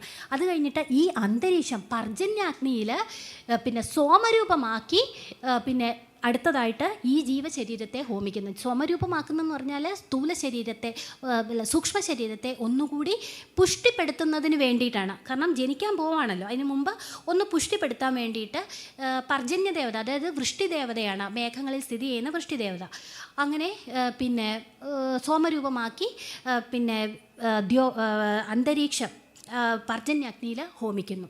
അതിനുശേഷം പർജന്യ ദേവത എന്ത് ചെയ്യുന്നുണ്ട്? പിന്നെ പർജന്യ ദേവത ഭൂമിയാകുന്ന അഗ്നിയിൽ ഈ പിന്നെ വൃഷ്ടിയുടെ രൂപത്തിൽ ഇതിനെ പിന്നെ ഭൂമിയാകുന്ന അഗ്നിയിൽ ഹോമിക്കുന്നുണ്ട്. അടുത്തായിട്ട് ഭൂമിയിലേക്ക് മഴയായിട്ട് ഇത് പെയ്യുന്നു എന്നർത്ഥം. മഴയായിട്ട് ഈ പിന്നെ ജീവശരീരം എത്തുന്നു ഭൂമിയിലേക്ക്, ജീവശരീരം. അത് കഴിഞ്ഞ് അന്നത്തിൻ്റെ രൂപത്തിൽ നെല്ലായിട്ട് നമ്മുടെ ഭക്ഷണമായിട്ട് ഈ രൂപം പ്രാപിക്കും. അന്നത്തിൻ്റെ രൂപമായിട്ട് ഭൂമി അതിനെ അന്നമാക്കിയിട്ട് പുരുഷാഗ്നിയിൽ ഹോമിക്കുന്നു. അത് പുരുഷൻ ഭക്ഷണമായിട്ട് അതിനെ കഴിക്കുന്നു. അതിനുശേഷം ബീജരൂപമാക്കി സ്ത്രീയാകുന്ന അഗ്നിയിൽ ഹോമിക്കുന്നു. അവസാനം വ്യക്തിരൂപമായിട്ട് നമ്മൾ ജനിക്കുന്നു. ഇങ്ങനെയാണ് നമ്മുടെ നിവർത്തന ക്രമം, യജ്ഞപരമ്പര. അപ്പോൾ അത് അങ്ങനെയാണ് ജനിക്കുന്നത്. ഇതിനെ പഞ്ചാഗ്നി വിദ്യ എന്നാണ് പറയുന്നത്. ഇത് ദ്യുപർജന്യ പൃഥ്വി പുരുഷയോഷി എന്ന 5 അഗ്നിയിൽ യഥാക്രമം ശ്രദ്ധ സോമ വൃഷ്ട്യതരേതോ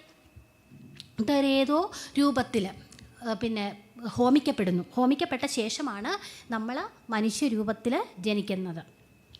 അപ്പോൾ അതാണ് അതിനെക്കുറിച്ച് അവിടെ പറയുന്നത്.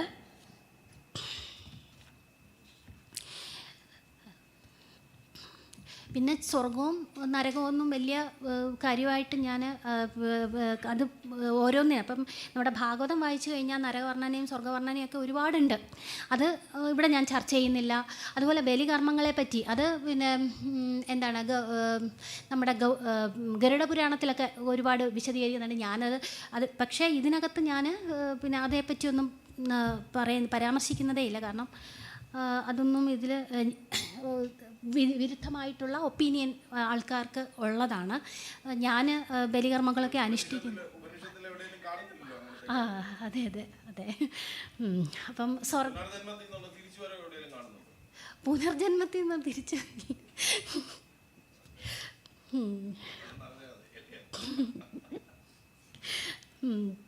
അപ്പം പിന്നെ അപ്പം സ്വർഗത്തിൽ അതുപോലെ ശതപഥ ബ്രാഹ്മണത്തിൽ പിന്നെ സ്വർഗ്ഗലോകത്തിൽ ജീവന് ശരീരത്തോടു കൂടിയാണ് ഒപ്പമാണ് ജനിക്കുന്നതെന്ന് പറയുന്നുണ്ട്. അപ്പോൾ നമുക്ക് ഈ ഭൂമി അല്ലാതെ ഒരുപാട് ബ്രഹ്മാണ്ടങ്ങളുണ്ട്. അപ്പോൾ ഇവിടെ എവിടെയെങ്കിലുമൊക്കെ നമ്മൾ പോയിട്ട് ഉത്തമമായിട്ടുള്ള ഒരു ജന്മം സ്വീകരിക്കുന്നത്, അതായത് ഉന്നതമായിട്ടുള്ള ഒരു ജന്മം, ഉത്കൃഷ്ടമായിട്ടുള്ള ഒരു ജന്മം, അതിനെ സ്വർഗമായിട്ട് കണക്കാക്കി ശ്രുതിയിലൊക്കെ പറയുന്നുണ്ട്.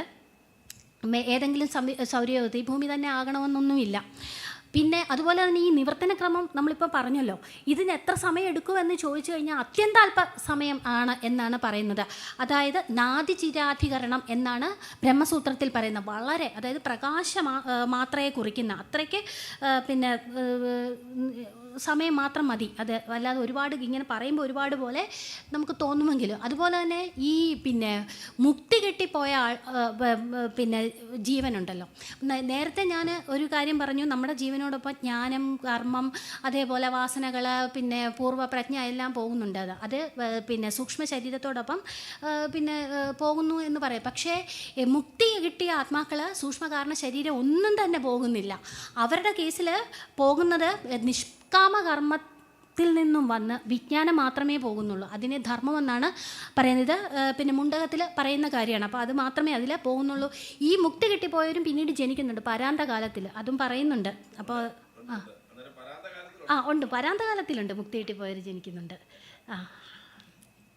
100 ബ്രഹ്മവർഷം തികയുമ്പോൾ, അതായത് സർഗാരംഭത്തിൽ സാർ ഇപ്പോൾ പറഞ്ഞായിരുന്ന അമൈഥുനി സൃഷ്ടി വഴി, അതായത് പിന്നെ യുവാക്കളായിട്ട് യുവമിഥുനങ്ങളായിട്ട് അമൈഥുനി സൃഷ്ടി വഴി പിന്നെ ജന്മമെടുക്കുന്നുണ്ട്. അത് സർഗാരംഭത്തിൽ. അത് മുക്തി കിട്ടിപ്പോയവർക്ക് അവർക്ക് സ്വാതന്ത്ര്യമുണ്ട്, വേണമെങ്കിൽ ജനിക്കാം, വേണ്ടെങ്കിൽ ജനിക്കേണ്ട.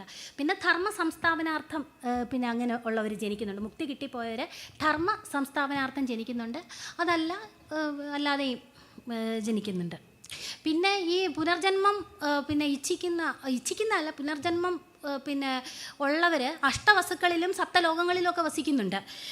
അഗ്നി, പൃഥ്വി, വായു, അന്തരീക്ഷം, ആദിത്യൻ, ചന്ദ്രൻ, നക്ഷത്രം, ഇതൊക്കെയാണ് അഷ്ടവസുക്കൾ. അതുപോലെ ഇതിന് 6 ലോകങ്ങളായിട്ടും വിഭജിക്കുന്നുണ്ട്. അത് പൃഥ്വി, വായു, അന്തരീക്ഷം, ആദിത്യൻ, ചന്ദ്രൻ.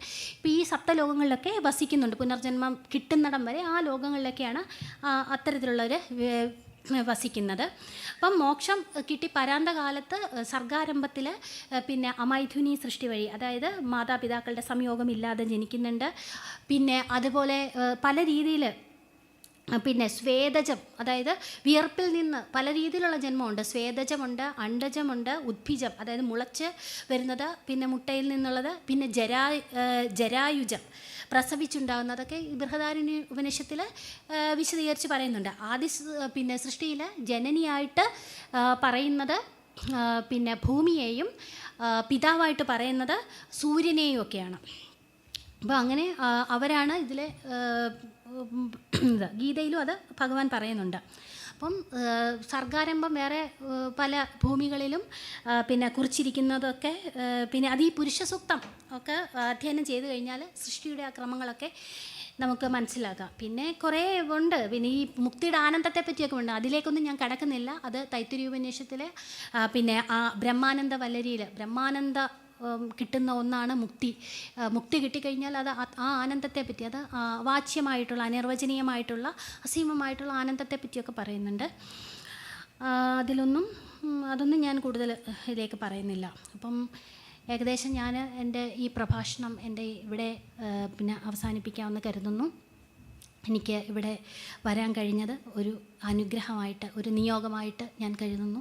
എൻ്റെ ഈ ഇവിടെ വാണി ശ്രവിക്കുന്ന ഓരോരു ഓൺലൈനായാലും ഓഫ്ലൈനായാലും കേട്ടുകൊണ്ടിരിക്കുന്ന ഓരോരുത്തരുടെയും പാതാരവിന്ദങ്ങളിൽ പിന്നെ ഞാൻ പൂജാപുഷ്പമെന്നോണം ഈ വാണിയെ സമർപ്പിക്കുന്നു. അത് എൻ്റെ അമ്മയുടെ അദൃശ്യ സാന്നിധ്യം ഇവിടെ ഉണ്ടാകുമെന്ന് പ്രതീക്ഷിക്കുന്നു. അമ്മയുടെയും പാദങ്ങളിൽ ഞാനിത് അർപ്പിക്കുന്നു. നന്ദി, നമസ്കാരം. പ്രിയപ്പെട്ടവരെ, വളരെ നല്ലൊരു പ്രഭാഷണമാണ് നടന്നത്. ഞാൻ മാഡത്തെ ആദ്യമായിട്ടാണ് പരിചയപ്പെടുന്നത്. ആദ്യമേ തന്നെ ഒരു കാര്യത്തിന് പറയാനുള്ളത്, മനോഹരമായ ഭാഷ. ആ ഭാഷ ഈ ബ്രഹ്മവിദ്യയുടെ പ്രചരണത്തിനും ബ്രഹ്മവിദ്യയുടെ ജനകീയമായ ബോധനത്തിനും ഗുണകരമാകാൻ ജഗദീശ്വരൻ അനുഗ്രഹിക്കട്ടെ എന്ന് ഞാൻ പ്രാർത്ഥിക്കുന്നു. എനിക്ക് വിയോജിപ്പുള്ള കുറേ കാര്യങ്ങളുണ്ട്, അത് ഞാൻ കൂടുതൽ പറയുന്നില്ല. മുഖ്യമായ വിഷയം ഈ സൂര്യായന ചന്ദ്രായന മാർഗം, ദക്ഷിണായന ഉത്തരായണ മാർഗം, പിതൃയാന ദേവയാന മാർഗം. അത് സത്യത്തിൽ നമ്മൾ പലപ്പോഴും വൈദികമായ പദ്ധതി വളരെ സിമ്പിളാണ്. രണ്ടിനും വേദത്തിൻ്റെ അനുഗ്രഹത്വമുണ്ട്. കാരണം ലൗകികമായ ജീവിതത്തിൻ്റെ ഈ തന്നേക്കുന്ന ശരീരത്തിൻ്റെ സമസ്ത വസ്തുക്കളും ഉപയോഗിച്ചുകൊണ്ട് തന്നെ അതിൻ്റെ ജീവിതത്തിൽ പോകാം, അല്ലാത്ത നൈഷ്ഠിക ബ്രഹ്മചര്യം അനുസരിച്ച് പോകാം. അതിന് രണ്ടിനും ഓപ്ഷനുണ്ട്. കാരണം ഓപ്ഷനില്ലാത്ത ഒരു കാര്യവും ഈശ്വരൻ സൃഷ്ടിക്കത്തില്ലല്ലോ. പിന്നെ പുരാണങ്ങളും മറ്റു കാര്യങ്ങളുമൊക്കെ വെറുതെ അത് പറഞ്ഞ് പലതും തോന്നുകയും, എനിക്ക് മാഡത്തിനോട് പറയാനുള്ള ഒരു അപേക്ഷ, നമ്മൾ ഇത്തരം ഒരു കാര്യം ചെയ്യുമ്പോൾ രണ്ടിനും വ്യവച്ഛേദിച്ച് തന്നെ അങ്ങ് അവതരിപ്പിക്കണം എന്നാണ് ഒരപേക്ഷ. കാരണം അല്ലെങ്കിൽ പലപ്പോഴും എനിക്ക് തോന്നുന്നു വൈദിക പദ്ധതിയിലുള്ളവരും മറ്റേ തമ്മിൽ ഒരു ഇത് വരുമെന്ന് തോന്നുന്നു, ഒരു കൺഫ്യൂഷൻ. വൈദിക പദ്ധതിയിൽ രണ്ടിനും ഓപ്ഷനുണ്ട്. ഞാൻ ഒരു വട്ടം മണ്ണ് ചുവന്നാൽ അതിൻ്റെ ഫലം കിട്ടും, 2 വട്ടം മണ്ണ് ചുവന്നാൽ 2 വട്ടയുടെ ഫലം കിട്ടും. വളരെ സിമ്പിളാണ്, കർമ്മത്തിൻ്റെ ഫലത്തിനാണ്. എന്തായാലും വളരെ പ്രമാണങ്ങളോടുകൂടി ഇത്രയും സംസാരിച്ചതിനും ഇത്രയും കാര്യങ്ങൾ, നമ്മുടെ ഈ വിദ്യ വളരെ പ്രധാനപ്പെട്ടതാണ്.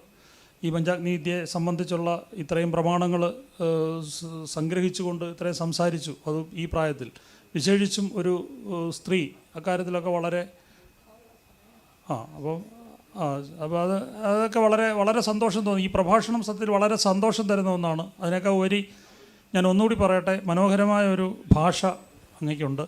അത് ബ്രഹ്മവിദ്യയുടെ സമ്പൂർണമായ പ്രകാശനത്തിനും പിന്നെ വളർച്ചയ്ക്കും വിനിയോഗിക്കാൻ സർവേശ്വരൻ ദേഹാന്തം വരെ ആമരണം എല്ലാ അനുഗ്രഹവും നൽകട്ടെ എന്ന് പ്രാർത്ഥിക്കുന്നു. നന്ദി, നമസ്കാരം. ഓരോ ദിവസത്തെയും പ്രഭാഷണങ്ങൾ ഓരോ ദിവസം കഴിയുന്തോറും ഈ പ്രഭാഷണങ്ങൾ ഒന്നിനൊന്ന് മികച്ചതായിട്ടാണ് അനുഭവപ്പെടുന്നത്.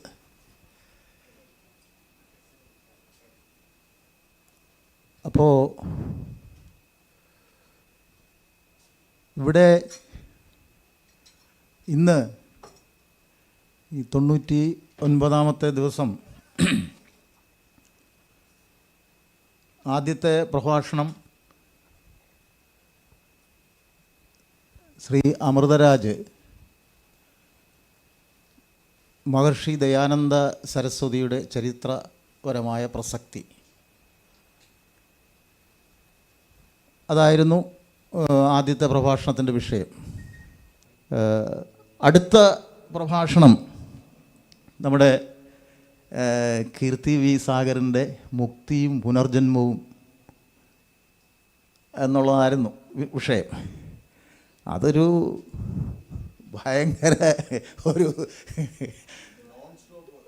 ഒരു വലിയ എന്താ പറയുന്നത്, ഒരു ഗ്രന്ഥശാലയിലൂടെ കടന്നു പോകുന്ന ഒരു അനുഭവമാണ് ഉണ്ടാക്കിയത്. അതിലിനി പരാമർശിക്കാൻ ഒരു വിഷയവുമില്ല എന്ന് എനിക്ക് തോന്നുന്നു. അതിൽ ഈ എന്താ ശരിക്കും പറയേണ്ടത് എന്നുള്ള മനുഷ്യനെക്കുറിച്ചും മനുഷ്യൻ്റെ മരണത്തെക്കുറിച്ചുള്ള ഭയം, മരണത്തിൻ്റെ ഉണ്ടാകുന്ന ദുഃഖം, ഇതൊക്കെക്കുറിച്ചൊക്കെ സൂചിപ്പിച്ചുകൊണ്ടാണ് ആ വിഷയത്തിലേക്ക് കടന്നു വന്നത്. അപ്പോൾ അങ്ങനെ മനുഷ്യൻ മരണത്തെ ഭയപ്പെടേണ്ടതില്ല. ജനനം മുതൽ മരണം വരെ, മരണം മുതൽ പുനർജന്മം വരെ, ഇങ്ങനെ 2 തരത്തിലാണ് അതിനെ രാത്രിയോടും പകലിനോടും ഒക്കെ ഉപമിക്കുന്ന നമ്മുടെ ഒരു നമ്മുടെ എന്താ പറയുന്നത് ഉപനിഷത്തുക്കളുടെയും അതേപോലെയുള്ള ആധ്യാത്മിക ശാസ്ത്രങ്ങളുടെയും ഒക്കെ ഒരു ബലത്തിൽ ആ ഒരു പശ്ചാത്തലത്തെ വെച്ചുകൊണ്ടാണ് നമ്മുടെ പ്രഭാഷക അതിനെ വിശദീകരിക്കാനായിട്ട് ആരംഭിച്ചത്. അതിൽ ആമുഖം എന്നുള്ള നിലയിൽ തന്നെ ഒരുപാട് കാര്യങ്ങൾ പറഞ്ഞു. അപ്പോൾ അതിൽ ഈ ഏതാണ്ട് എല്ലാ ഉപനിഷത്തുകളും കടന്നു വന്നിട്ടുണ്ട് എന്നാണ് ഞാൻ മനസ്സിലാക്കുന്നത്. കഠോപനിഷത്തിനെക്കുറിച്ചൊന്നും ഞാൻ പറയുന്നില്ല എന്ന് പറഞ്ഞെങ്കിലും കഠോപനിഷത്തിനെക്കുറിച്ചൊക്കെ പറഞ്ഞു. നചികേതസും ഒക്കെ വന്നു. അതേപോലെ നമ്മുടെ ഈ അങ്ങനെ ഈ ജന്മത്തെക്കുറിച്ച് പറഞ്ഞു വന്നപ്പോൾ നമ്മുടെ ഒരു ശരീരമാണ് ഞാൻ എന്നുള്ള ദേഹ ചിന്ത, അതിന് ഈ എഴുത്തച്ഛൻ്റെയൊക്കെ ഭാഷയിൽ ദേഹോഹം ബുദ്ധി എന്ന് പറയുന്ന ഒരു സംഭവം, ദേഹമാണ് ഞാൻ എന്നുള്ള തെറ്റായ ഒരു ധാരണയാണ് മനുഷ്യനെ ഈ മൃത്യുവിനെക്കുറിച്ചുള്ള ഒരു ഭയം മനുഷ്യനിലുണ്ടാക്കുന്നതും അത് ദുഃഖകരമാകുന്നതും. അതേ സമയത്ത് ഇത് ഞാൻ ശരീരമല്ല, ഞാൻ ആത്മാവാണ് എന്നുള്ള ഒരു ബോധം ഉണ്ടായാൽ ഈ മരണഭയത്തെ നമുക്ക് അതിജീവിച്ച് പോകാൻ കിട്ടും. പിന്നെ അതിൻ്റെ ഒരു ഈ മനുഷ്യ ജീവിതത്തെക്കുറിച്ചും അതിൽ ആധ്യാത്മികമായിട്ടുള്ള ഈ ആത്മബോധം അത് ഉണ്ടാവേണ്ടതിൻ്റെയും ആവശ്യകതയെക്കുറിച്ച് വിവിധ ഉപനിഷത്തുക്കൾ നമ്മുടെ ഗീത അതേപോലെയുള്ള നമ്മുടെ എല്ലാ ധാർമ്മിക ഗ്രന്ഥങ്ങളും നാരദഭക്തി സൂത്രത്തെക്കുറിച്ച് പറഞ്ഞു. അതിലെ 12 പടികളെക്കുറിച്ച് പറഞ്ഞു. അതിൽ സത്സംഗം മുതലുള്ള കാര്യങ്ങൾ, അതിൻ്റെ പ്രാധാന്യം, ഈ നമ്മുടെ എങ്ങനെയാണ് ആത്മബോധം ഉണ്ടാവേണ്ടത്, അതിനു വേണ്ടിയിട്ടുള്ള ആ ഒരു പരിശ്രമം മനുഷ്യൻ എങ്ങനെയാണ് നടത്തണം എന്നുള്ളതിൻ്റെ ഭാഗമായിട്ടാണ് ഇത് പറഞ്ഞത്. അതിൽ ആത്മാനാത്മവിവേകം, നിത്യാനിത്യ വിവേകം, ഇങ്ങനെയുള്ള കാര്യങ്ങളിലൂടെ ശമദമാദികളിലൂടെ അത് ഓരോന്നും ശമം എന്താണ്, ദമം എന്താണ്, തിക്ഷ എന്താണെന്നൊക്കെ വളരെ വിശദമായിട്ട് ഇവിടെ വിവരിക്കുകയുണ്ടായി. അങ്ങനെ അതിലൂടെയൊക്കെ കടന്ന് ഒരു സാധനപരമായ അനുഷ്ഠാനങ്ങളിലൂടെ അത് ജീവിതത്തിൻ്റെ ഒരു ഭാഗമാക്കി മാറ്റിയെങ്കിൽ, ഒരു ചര്യയാക്കി മാറ്റിയെങ്കിൽ മാത്രമേ നമുക്ക് ആ മരണ സമയത്ത് ഈ പറയുന്ന ഒരു കാഴ്ചപ്പാടല്ല, ഒരു ചിന്ത ഉണ്ടാവുകയുള്ളൂ. അതിൽ അജാമിളൻ്റെ ഉദാഹരണമൊക്കെ പറഞ്ഞു. അപ്പോൾ ഈ തരത്തിൽ പെട്ടെന്ന് ഉണ്ടാകുന്ന ഒന്നല്ല ഇത്. ഈ ആ സമയമാകുമ്പം നമുക്ക് ഈശ്വരനെക്കുറിച്ച് ചിന്തിക്കാം എന്ന് വിചാരിച്ചാൽ അത് നടക്കില്ല. പിന്നെ എന്താണ്, എങ്ങനെയാണ് ഈ ഒരു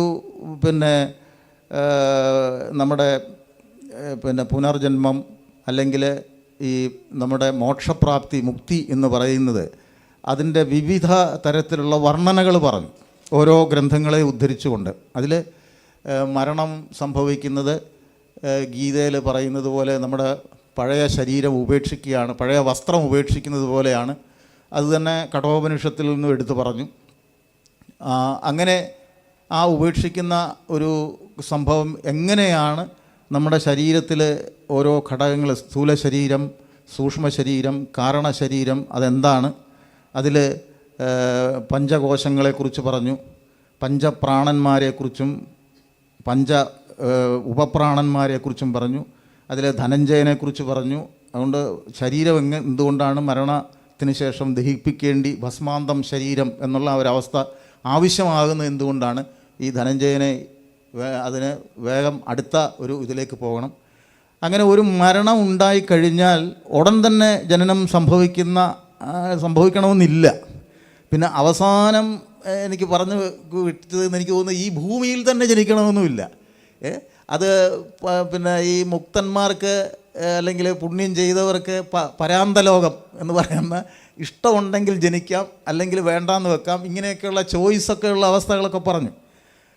അപ്പോൾ എന്തായാലും ഈ തരത്തിലുള്ളൊരു പ്രാക്ടീസിലൂടെ, ധ്യാന യോഗി അല്ലെങ്കിൽ ധ്യാനത്തിലൂടെ, നമ്മുടെ ഷഠാധാരങ്ങളിലൂടെ ഭൂമധ്യത്തിൽ അല്ലെങ്കിൽ ആജ്ഞാചക്രത്തിൽ നമ്മുടെ പ്രാണനെ കൊണ്ടുവന്ന് നിർത്തുന്ന ആ ഒരവസ്ഥയിൽ, ഈ ജന്മമേ ഇല്ലാത്തൊരവസ്ഥയിലേക്ക് പരമ ആത്മാവിൽ നമുക്ക് ജീവൻ എത്തിച്ചേരാൻ സാധിക്കുന്ന ഒരു കാര്യത്തെക്കുറിച്ചൊക്കെ പറഞ്ഞു. അങ്ങനെയുള്ള നിരന്തരമായിട്ടുള്ള കുറേ അഭ്യാസങ്ങളിലൂടെ വേണം ഈ ഒരു അവസ്ഥയിലേക്ക് പോകാനായിട്ട്. അങ്ങനെ പോകുന്ന ഒരാൾക്ക് അയാളെ നമ്മളെന്താ പറയുന്നത്, ഗീതയിലെ ജീവൻ മുക്തൻ എന്നൊക്കെ പറയുന്നുണ്ട്. ഇതിൽ ജീവൻ മുക്തിയും ക്രമമുക്തിയും എന്താണ് വ്യത്യാസം എന്നൊക്കെ പറയുകയുണ്ടായി. കൃത്യമായിട്ട് ഇവിടെ അതിനെ വിശദീകരിച്ചു.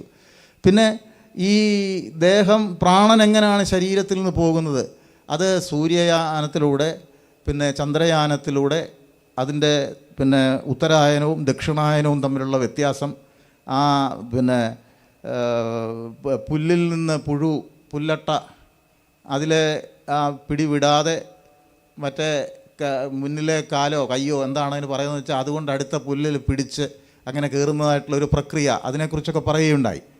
അപ്പോൾ ഇത്തരം നല്ല കാര്യങ്ങൾ, പോസിറ്റീവായിട്ടുള്ള കാര്യങ്ങൾ ചെയ്ത് നല്ല കർമ്മം അനുഷ്ഠിച്ച് ചതുർഭുത പുരുഷാർത്ഥങ്ങളെക്കുറിച്ചൊക്കെ സൂചിപ്പിച്ചു. ധർമാർത്ഥ കാമം അതിനെക്കുറിച്ചൊക്കെ സൂചിപ്പിച്ചു. മോക്ഷം കിട്ടണമെങ്കിൽ അങ്ങനെയുള്ള ഒരു ജീവിതം ഈ ലോകത്ത് ചെയ്തെങ്കിൽ, അനുഷ്ഠിച്ചെങ്കിലും മാത്രമേ നമുക്ക് നല്ല ഒരു ജന്മം കിട്ടുകയുള്ളൂ. പുനർജന്മമാണെങ്കിൽ പോലും വീണ്ടും ആ പുണ്യം ക്ഷയിച്ച് കഴിയുമ്പം തിരിച്ചു വരേണ്ടി വരും. അപ്പോൾ പുനർജന്മം ഇല്ലാത്ത ഒരവസ്ഥ സത്യത്തിൽ എനിക്ക് തോന്നിയതാണ്.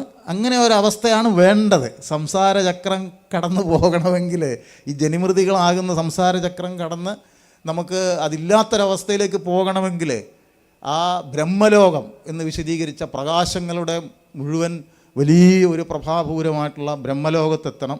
പക്ഷേ അവിടെയും പ്രശ്നം പിന്നെയും പറയുന്നുണ്ട്. ഈ ബ്രഹ്മാവിന് പോലും പിന്നെയും ജനനമുണ്ടെന്നാണ് പറയുന്നത്. അവിടെ നമ്മുടെ ഈ പിന്നെ ബ്രഹ്മാവിൻ്റെ ഒരു ദിവസം, മനുഷ്യൻ്റെ 365 ദിവസം, ബ്രഹ്മാവിൻ്റെ ഒരു ദിവസം, അങ്ങനെ ഈ യുഗങ്ങൾ, അങ്ങനെയൊക്കെയുള്ള ഒത്തിരി കാലങ്ങളും അതും ഇതുമൊക്കെ വന്ന് ഒരു ബ്രഹ്മാവിൻ്റെ ആയുസ് തീരുന്ന ആ ഒരവസ്ഥ പറഞ്ഞു. അപ്പോൾ പിന്നെ വേറൊരു ബ്രഹ്മാവോട് വരും. അപ്പോൾ ബ്രഹ്മാവിനും ഈ പുനർജന്മം എന്ന് പറയാം. അപ്പോൾ ഈ പുനരാവർത്തി ഇല്ലാത്ത ഒരവസ്ഥയാണ് ശരിക്കും പറഞ്ഞാൽ മുക്തി, അല്ലെ മോക്ഷം എന്ന് പറഞ്ഞാൽ. അതിൽ ഏറ്റവും കൂടിയ നമ്മുടെ പിന്നെ എന്താ പറയുന്നത്, ഗ്ലാമറുള്ള അല്ലെങ്കിൽ ഏറ്റവും ആഗ്രഹിക്കേണ്ട ഒരു പദവി അതാണ്. ജനനമേ ഇല്ല. അപ്പോൾ അതുണ്ടാവണമെന്നുണ്ടെങ്കിൽ ഈ ജീവിച്ചിരിക്കുന്ന സമയത്ത് സത്കർമ്മങ്ങൾ ചെയ്യണം. വാസനകളെക്കുറിച്ച് പറഞ്ഞു. നമ്മൾ പോകുന്ന സമയത്ത് നമ്മൾ പഠിച്ച ആർജിച്ച ഭൗതികജ്ഞാനമല്ല എന്ന് പറയുകയും ചെയ്തു, അല്ലെങ്കിൽ പറയാൻ ശ്രമിച്ചു. പഠിച്ചതെന്ന് പറയുന്ന സമയത്ത് ഈ അറിവുകളും വാസനകളും എല്ലാം നമ്മുടെ കൂടെ കൊണ്ടുപോവുകയാണ്, നമ്മുടെ സൂക്ഷ്മ ശരീരത്തിലൂടെ കൊണ്ടുപോവുകയാണ്. അപ്പോൾ പിന്നെ അങ്ങനെ അത് നമ്മോടൊപ്പം വരികയാണ്, പോവുകയാണ്. ആ ജീവൻ്റെ ഈ ഉയർന്ന ലോകങ്ങളിലേക്ക്, അല്ലെങ്കിൽ ഈ ദേവായനം അല്ലെങ്കിൽ പിതൃയാനം എന്നൊക്കെ പറയുന്നതായിട്ടുള്ള ആ ഒരു പല പേരുകളിട്ട് അതിനെ വിളിക്കുന്നുണ്ട്. അതിലൂടെ പോകുന്ന ആ ഓരോ അവസ്ഥയെക്കുറിച്ചും, സൂര്യലോകത്തേക്ക് പോകുമ്പോൾ എന്താണ്, സൂര്യായനത്തിലേക്ക് പോകുമ്പോൾ എന്താണ്, ചന്ദ്രായനത്തിലേക്ക് പോകുമ്പോൾ ജലമയമായിട്ടുള്ള, മറ്റേത് പ്രകാശമയമാണെങ്കിൽ മറ്റേത് ജലമയമായിട്ടുള്ള ഒരു പോക്കാണ്. അവിടുന്ന് ഇങ്ങനെ പോകുന്നതും പുണ്യം ഒക്കെ അനുസരിച്ച് ഓരോ ദേവതകൾ ഓരോ ലോകം കടന്നു പോകുന്ന സമയത്തും അവിടെ അവരവരുടെ ഡ്യൂട്ടി കഴിഞ്ഞ് അടുത്ത ഒരു സെറ്റ് ദേവതകളെ ഏൽപ്പിക്കുന്ന ഒരു, ഞാനിതിനൊരു രസകരമായ രീതിയിൽ അതിനെ ഉൾക്കൊള്ളുന്നത് കൊണ്ടാണ് കേട്ടോ. വളരെ ഗഹനമായിട്ടുള്ളൊരു വിഷയമാണ്, ഭ്രാന്ത് പിടിപ്പിക്കുന്നൊരു വിഷയമാണിത്. അപ്പോൾ അതിലോട്ട് കടന്നു പോകുമ്പോൾ അടുത്ത ഒരു സെറ്റ് അടുത്ത ദേവതകളെ ഏൽപ്പിച്ച് വിടുകയാണ് ഈ ടീമിനെ. പക്ഷേ ഇതെല്ലാം തീർന്നു കഴിയുമ്പോൾ അന്തരീക്ഷത്തിലേക്ക് തള്ളിവിടുന്ന അവസ്ഥയും പറയുകയുണ്ടായി. പിന്നെ അത് താഴോട്ട് വരുന്ന എങ്ങനെയാണ് ഒരു ജീവൻ വീണ്ടും പുനർജന്മത്തിന് വേണ്ടി താഴോട്ട് വരുന്നതെന്നും പറയുകയുണ്ടായി. അതങ്ങനെ വന്ന് അവസാനം പർജന്യ അവസ്ഥയിൽ എത്തി മഴയിലൂടെ ഭൂമിയിൽ പെയ്തിറങ്ങി അവിടെ ഉണ്ടാകുന്ന ധാന്യങ്ങളിൽ പുരുഷൻ ഭക്ഷിച്ച് അവൻ്റെ ബീജത്തിലൂടെ പിന്നെ സ്ത്രീ അഗ്നിയായിട്ട്, പിന്നെ അഗ്നികുണ്ഡമായിട്ടല്ലേ ഹോമകുണ്ഡമായിട്ട് ഉള്ള ഒരു സങ്കല്പത്തിൽ അത് പിന്നെ ഒരു യജ്ഞപ്രക്രിയയാണ് ഈ നടക്കുന്നത്. അതിങ്ങനെ ചാക്രികമായിട്ട് നടക്കുന്നതായിട്ടുള്ള ഒരു സംഭവമാണ് വിവരിച്ചത്. അപ്പോൾ എന്തായാലും നമ്മുടെ ഈ പിന്നെ ഇതിനെക്കുറിച്ചൊക്കെ, പിന്നെ ഇതിനെക്കുറിച്ചൊക്കെ നരകവർണ്ണനയും മറ്റ് ഭാഗവതത്തിൽ ആ സംഭവമൊക്കെ നമ്മൾ ടച്ച് ചെയ്യാതാണെന്ന് പറയുകയും ചെയ്യുകയുണ്ടായി. അപ്പോൾ അല്ലെങ്കിൽ കുറേ കൂടെ അതിനകത്ത് ചർച്ച ചെയ്യാനുള്ള വിഷയമുണ്ട്.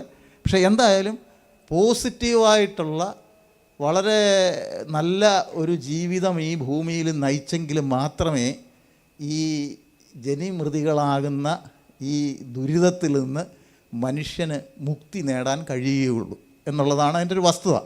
അപ്പോൾ ഈ നമ്മൾ ബ്രഹ്മലോകത്തിൽ പോകാൻ തന്നെ ചിന്തിക്കണം, അതായിരിക്കണം നമ്മുടെ ലക്ഷ്യം എന്നുള്ള ഒരു ഈ ഭഗവാൻ പറയുന്നുണ്ടല്ലോ, എന്നെ നീ ഒന്ന് സ്മരിച്ചാൽ മതി. നാരായണ എന്ന് വെറും മകനെ വിളിച്ചതിൻ്റെ പേരിൽ പോലും അങ്ങനെയുള്ള ഒരാളിന് പോലും വൈകുണ്ഠത്തിൽ നിന്ന് ഉടനെ ആളിനെ വിട്ട ആളാണ്. അപ്പോൾ അത് ആ ഒരു ചിന്തയിലേക്ക്, ആ ഒരു തലത്തിലേക്ക് നമുക്ക് ഉയരാൻ കഴിയണം എന്നുള്ളൊരു സന്ദേശമാണ്. വളരെ ഗംഭീരമായിട്ട് നിരവധി എന്താ പറയുക, നല്ല രീതിയിൽ സാമാന്യ ആളുകൾക്ക്, പ്രഭാഷണം കേൾക്കുന്ന ആളുകൾക്ക് കൃത്യമായിട്ട് മനസ്സിലാകത്തക്ക രീതിയിൽ ഈ ശാസ്ത്രം മുഴുവൻ, യോഗശാസ്ത്രമുണ്ട്, അത് പിന്നെ മറ്റ് യോഗങ്ങളുണ്ട്, കർമ്മയോഗവും ജ്ഞാനയോഗമാണ് മികച്ചത്. ശങ്കരാചാര്യരുടെ കാര്യങ്ങൾ പറഞ്ഞു. ഇങ്ങനെ ഓരോ ഭാഗത്തൂടെ കടന്നു പോയിട്ട് പിന്നെ വളരെ നല്ല ഒരു പിന്നെ ചിന്തിക്കാനും ചർച്ച ചെയ്യാനും ആലോചിക്കാനും ജീവിതത്തിൽ പകർത്താനും ഒക്കെ ഉള്ളതായിട്ടുള്ള വലിയൊരു സന്ദേശം നൽകിക്കൊണ്ടാണ് ശ്രീ കുമാരി പിന്നെ കീർത്തി വി സാഗർ നടത്തിയ ഈ പ്രഭാഷണം എന്തായാലും വളരെ 2 പ്രഭാഷണങ്ങളും വളരെ നന്നായിരുന്നു എന്ന് പറഞ്ഞുകൊണ്ട് ഞാൻ എൻ്റെ വിശകലനം നിർത്തുന്നു. നമസ്കാരം. ഈ 3 മണിക്കൂർ പരിപാടി ഇങ്ങനെ ഈ സംഗ്രഹിക്കുന്നതിൻ്റെ ഒരു പരിപാടി എന്താണെന്നുള്ളത് അതൊന്ന് പഠിപ്പിച്ചാൽ കൊള്ളാം. വിട്ടുപോയല്ലോ എന്ന് പറയേണ്ടി വരും. അത് സമയത്തിൻ്റെ പരിമിതി ഉണ്ട് അതിനകത്ത്. എങ്കിലും അത് വളരെ ഏറ്റവും വലിയ സന്തോഷം എന്താണെന്ന് വെച്ച് കഴിഞ്ഞാൽ, പല ആളുകൾക്കും ഈ പ്രഭാഷണം കേൾക്കുന്നതിന് മുമ്പ്, എന്നോട് സ്വകാര്യമായിട്ട് പറഞ്ഞതാണ്, പ്രഭാഷണം കേൾക്കുന്നതിന് മുമ്പ് അവരാദ്യം ഇത് നോക്കും, വിശകലനം നോക്കിയിട്ട് എന്താ സംഭവം എന്ന് മനസ്സിലാക്കിയിട്ടാണ് ഒരു ഇതെന്ന് പറഞ്ഞു. അതിൽ നമസ്കാരം. പ്രഭാഷണം അറ്റ്ലീസ്റ്റ് നമ്മൾ പ്രിപ്പയർ ഒക്കെ ചെയ്തിട്ട് വന്നതാണ്. പക്ഷേ വിശകലനം അത് അസാധ്യം. ഇതെന്താണെന്ന് എനിക്ക് ഇത്രയും കാലം കൊണ്ട് മനസ്സിലായില്ല. പണ്ടോട്ടേ ഞാനിത് കേൾക്കുന്നതല്ലേ. പിന്നെ ഇത് ഞാനും ചെയ്യുന്നതാണ്. വിശകലനമാണ് ഞാൻ ഫസ്റ്റ് എടുത്ത് വെച്ച് നോക്കുന്നത്. കാരണം പലപ്പോഴും ഈ 3 മണിക്കൂർ കേൾക്കാനുള്ള സമയം കാണത്തില്ല. അപ്പോൾ വിശകലനം ഫസ്റ്റ് അങ്ങ് കേൾക്കും. അത് പിന്നെ ഞാൻ സാറ് പറഞ്ഞ പോലെ രണ്ടും മിക്സ് ചെയ്താണ് ഇവിടെ സംസാരിച്ചത്. വേദാന്തവും വേദവും ഒക്കെ അത് വ്യവച്ഛേദിച്ചിട്ട് പറയണമായിരുന്നു. പക്ഷേ എനിക്ക് എൻ്റെ ബേസിൽ ഞാൻ പഠിച്ചത് അദ്ദേഹത്തിൻ്റെ പുസ്തകമാണ്, നരേന്ദ്രഭൂഷൺ സാറിൻ്റെ. അപ്പം അത് പറയാതെ എനിക്ക് മറ്റേതില്ല. കാരണം അതാണ് ഞാൻ ആദ്യം പഠിച്ചതെന്നല്ല വായിച്ചു കഴിഞ്ഞ് പിന്നെ അത് മനസ്സിലാക്കിയതിന് ശേഷമാണ് എൻ്റെ തുടർച്ചയായിട്ടാണ് ബാക്കി കാര്യങ്ങളൊക്കെ അന്വേഷിച്ച് പോയത്. അപ്പം ഓരോന്നിനകത്ത് ഓരോന്നാണ് പറയുന്നത്. എല്ലാം ഭയങ്കര കോൺട്രഡിക്ടറി ആയിട്ട് ഒരുപാട് കാര്യങ്ങൾ ഇതുണ്ട്. പക്ഷെ നമുക്കൊരു എന്താ പറയുക, ഒരു കൺക്ലൂഷനിലൊന്നും എത്താൻ പറ്റുന്നില്ല. സമ്മറി ആയിട്ടൊന്നും പറയാനും പറ്റത്തില്ല. അത് വിശാലമായിട്ടുള്ള ഒരു ഇതാണ്.